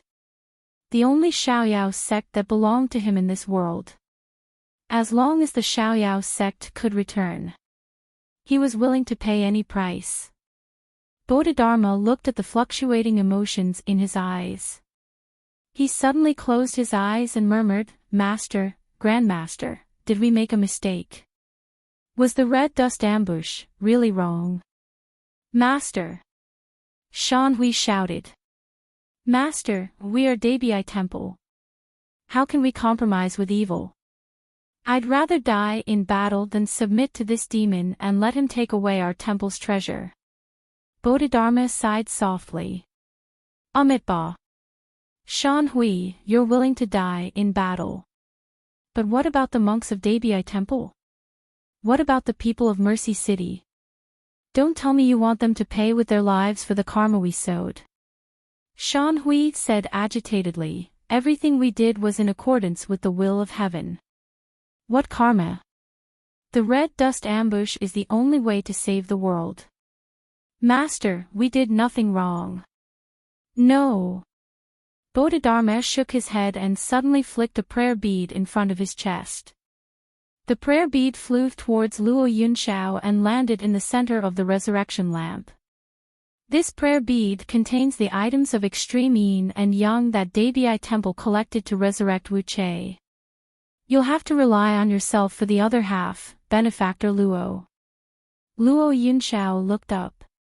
A flash of surprise passed through his eyes. Shanhui stood up agitatedly and shouted, "Master, how can you do this? Why are you helping that demon?" He wanted to rush over and take back the resurrection lamp and the prayer bead. Unfortunately, his injuries were too severe. His legs were almost burnt to ashes by the dark unholy flame. Even with his celestial prime cultivation, it would take at least a year for him to gradually recover. Shanhui fell to the ground. He could only watch with bloodshot eyes as Luo Yunxiao kept the resurrection lamp and the prayer bead and turned to leave. "Benefactor Luo, please remember, do not kill. Do not go against the will of heaven. The more blood you have on your hands, the more your self-consciousness will be devoured by the half-soul. Until one day, you will no longer recognize your family and be alone for the rest of your life. It will be too late for regrets. Luo Yunxiao paused for a moment and then disappeared on the spot. Fen Tian and the others saw Luo Yunxiao disappear. Although they were unwilling, they quickly retreated. Debi Temple finally regained its peace. But all that was left was a scene of desolation, fear, and panic. Master, cough cough cough. Master, why? Why did you compromise with that demon? As soon as they entered one of the intact inner halls, Shan Hui immediately shouted at the top of her lungs, Martial Uncle Ci and Junior Brother Jingyuan went out. They'll be back as soon as they sense that Debi Temple is in danger. I don't believe that we can't kill Luo Yunxiao with the combined strength of the entire Debi Temple. Bodhidharma closed his eyes and said softly, Shan Hui, do you know what Luo Yunxiao's current cultivation base is? Shan Hui was stunned. Immortal Emperor. Bodhidharma's voice was hoarse and dejected. Or perhaps even stronger than the Immortal Emperor. By gathering the strength of the entire temple, do you wish for Debi Temple to disappear from the world and disappear without a trace?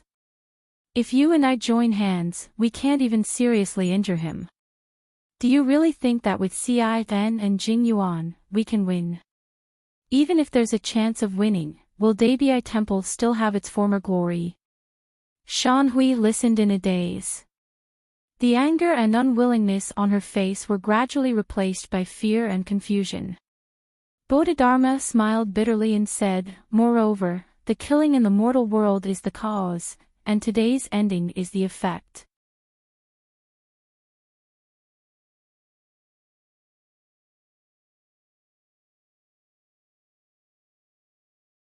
Chapter 4289.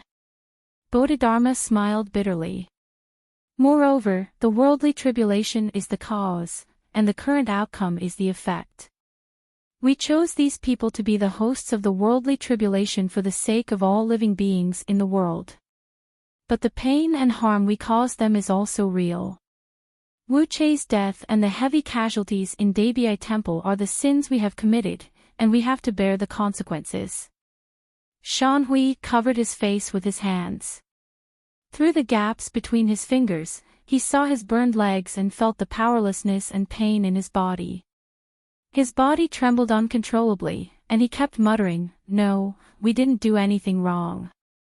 We did it for the sake of all living beings in the world. Everyone has the right to punish evil spirits. Senior Martial Brother, what happened? Why did Debi Temple become like this? A low voice came from outside the door, making Shan Hui raise his head. A monk with a broad and peaceful face, wearing a Buddhist headscarf, slowly walked into the inner hall. Martial Uncle Ci. Shan Hui called out softly with tears in his eyes. He gritted his teeth and said, It's the host of the half-soul that destroyed the world. He led Fen Tian and the other evil spirits to attack Debi Temple, slaughtered the monks, and stole the soul return lamp. Bodhidharma put his palms together and said in a low voice, Amitabha. Cin, it's great that you're back. Next, everything in Debi Temple is in your hands. Before he finished speaking, Bodhidharma suddenly spat out a mouthful of blood. His body could no longer support itself, and he fell down. Master. Senior Martial Brother. I see. Ci and put his palms together, facing the ruins of Debi Temple outside, and softly recited the expiation scripture. After Ci expiated, Shan Hui gritted his teeth and said, Martial Uncle, we can't let this matter go. We must take back the soul return lamp and those treasures of extreme yin and yang. Otherwise, how can Wu Chei be resurrected? Ci lowered his eyes and said, You're right. The host of the world-destroying demon must be killed. Otherwise, the 3 realms and 6 Dao will no longer exist. Shan Hui was overjoyed when she heard that. Martial Ant, this matter cannot be delayed any longer. Even though that demon has defeated Master and he has also suffered quite a heavy injury. I will immediately contact the Sovereign Lord of the Polar Domain, and then follow the aura of the Soul Return Lamp to find him. We will definitely be able to capture Fantian and the other demons in one fell swoop. Cian's eyelids moved slightly. He was about to speak. A young novice monk hurriedly ran out, his face filled with fear as he said, Benefactor Cin, Abbot Cin, you should go and have a look. Bodhidharma, Shan Hui's expression changed drastically when she heard this. She no longer cared about slaying this apocalyptic fiend. She pressed her hand against the ground, sending her legless body flying towards Bodhidharma's room. Senior brother was burned by the world-extinguishing fire 1,000 years ago and has yet to fully recover from his injuries. Now that he's severely injured and his immortal bones are destroyed, I'm afraid he's in danger. Cian slowly exhaled. His peaceful expression was now filled with deep worry. Shanhui felt as if she had been struck by lightning. Her body, which was already heavily injured, was now on the verge of collapse. You're saying that Master, he will die. No, absolutely impossible. He won't. Master is the #1 expert of the present age. If he hadn't been severely injured 1,000 years ago, he would have been the first person to become an immortal emperor. Even the Sovereign Lord of the Polar Domain can't compare to him. How could Master possibly die? Amitabha. Cian sighed softly, his eyes revealing sorrow and hesitation.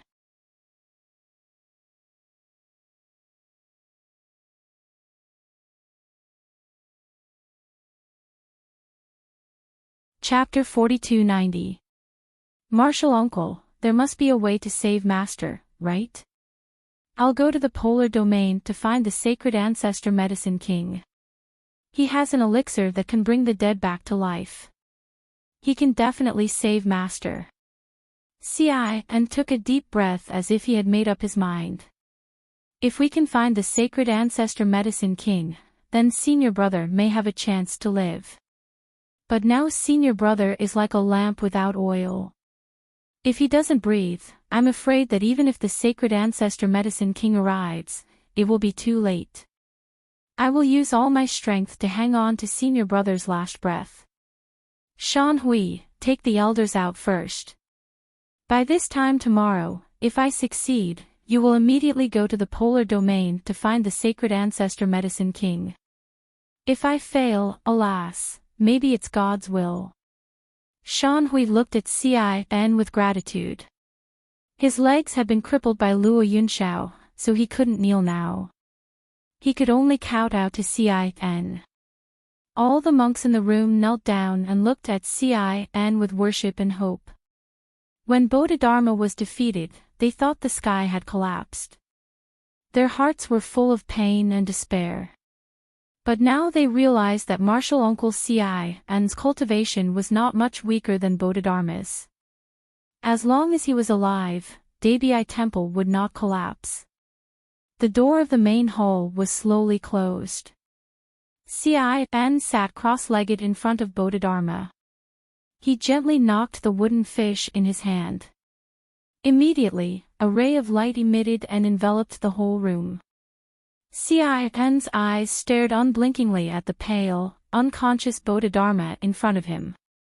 He didn't know if it was because of the flickering light in the room, but a faintly discernible blue light flashed in the bottom of his turbid eyes. The next moment, he lowered his eyes and quickly formed a complicated and strange seal with his fingers. As more and more runes were formed, more and more seals were formed. A small black hole appeared in Cian's chest. This black hole seemed bottomless. It gently rotated, getting bigger and bigger. Wisps of black gas floated out of the hole and wrapped around Bodhidharma's body like poisonous snakes. Bodhidharma's originally calm and still face showed a painful expression. He groaned and opened his eyes. Seeing Ci and sitting across from him, he couldn't come to his senses for a moment. His turbid eyes slightly widened. Junior brother, what are you doing? Hearing this, Cian also opened his eyes and revealed a shallow smile. Senior martial brother, you're awake. Actually, you shouldn't have woken up. Isn't it more peaceful and blissful to walk towards death in ignorance? Bodhidharma's expression changed. Cian, what are you doing? He abruptly lowered his head and felt the terrifying energy twining around his body. His face was filled with shock and anger. Soul-stealing curse. Cian, how could you know such a vicious curse? The spirit-snatching curse could completely plunder a person's cultivation and divine soul into one's own body without any sequelae of incompatibility. This curse technique was too insidious and heaven-defying, so it was extremely difficult to achieve the conditions. First of all, this person must be extremely proficient in curse. Even in the Jioli tribe, which was famous for its curse technique, almost no one could do it. Secondly, the strength of the person who cast the curse must be comparable to that of the person who was cursed. Moreover, the person who cast the curse must complete all the seals without the other party resisting. Only then would the person not be counterattacked by the soul-stealing curse.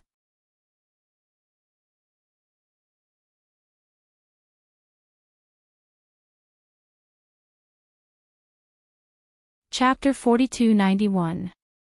Otherwise, cultivators would instinctively reject unfamiliar auras even when they were unconscious.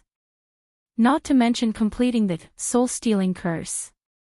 Bodhidharma's body swayed slightly, and his voice was hoarse and trembling. You want to steal my cultivation base? Was this your plan from the moment you entered Debiai Temple?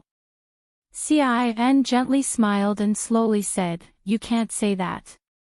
The most important reason I came to Debiai Temple was to get close to the spirit clock and find the other half of the World Destroyer soul. This was because only by finding the other World Annihilation half soul could he activate the other half of the Mortal Tribulation's host soul. But I really didn't expect. His eyes darkened and his voice deepened. The host body of this generation's Mortal Tribulation, Luo Yunxiao, was able to activate the world-destroying soul body on her own without the catalysis of the other half of the soul unfused with it. Because of this unforeseen event, all of my plans have to be brought forward. Debiai Temple must be completely under my control. If that's the case, there's no value in your existence anymore, senior brother. Bodhidharma's body trembled violently. You're not Cian. Who are you? What do you want? Cian's voice is still gentle, but there's a bit of melancholy in it. Originally, I didn't want to take the risk of using the soul-stealing curse, but who told Di Mingju's cultivation to grow too fast these years? Even the cultivation of Luo Yunxiao, the host of the half-soul that destroys the world, has reached the realm of Immortal Emperor. With my current cultivation, I'm afraid it will be difficult for me to fight against these two. But with Senior Martial Brother's cultivation, things are different. At that time, no one in this world would be a match for me. In the 3 paths 6 realms, I will be the only king. Senior brother, it's a pity that you won't be able to see that day. Bodhidharma struggled with all his might, blood gushing out of his eyes, ears, nose, and mouth. He had to stop the person in front of him and stop Debiai Temple from turning into hell even if he had to risk his soul to be destroyed. Cian sneered, You've been replenished by my soul-stealing curse. Do you think you still have a chance to escape? As he spoke, the speed at which his fingers formed seals became faster and faster, and a scarlet light shot out from his eyes. Bodhidharma could sense his life force draining away bit by bit. As his blood drained and his spiritual power disappeared, his body became colder and colder, and his vision became blurry. But at this moment, his ears seemed to hear a hazy and distant voice. Jingyuan, what took you so long? Where is Master? Master, he. Luo Yunxiao, it's Luo Yunxiao. Jingyuan, you must avenge Master and the disciples of Debi Temple. Luo Yunxiao. Did Luo Yunxiao kill him? Did Luo Yunxiao owe him something? No. That's not it.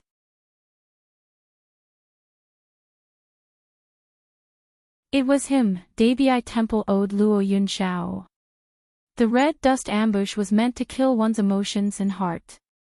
He thought that it was for the sake of the world, for the peace of the 3 paths and 6 realms. But in reality, apart from achieving their undeserved reputation, apart from causing hundreds of thousands of innocent lives to suffer and fall into eternal hell, what else did they gain?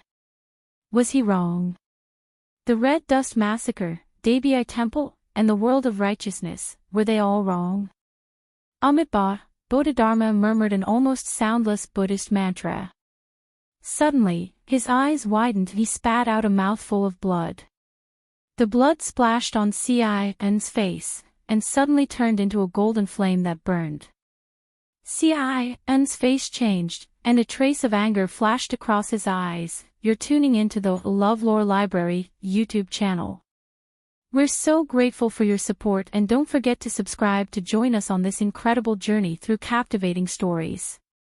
Your generosity through donations truly makes a world of difference, as it's the primary source of revenue that allows me to expand and enhance this channel for you.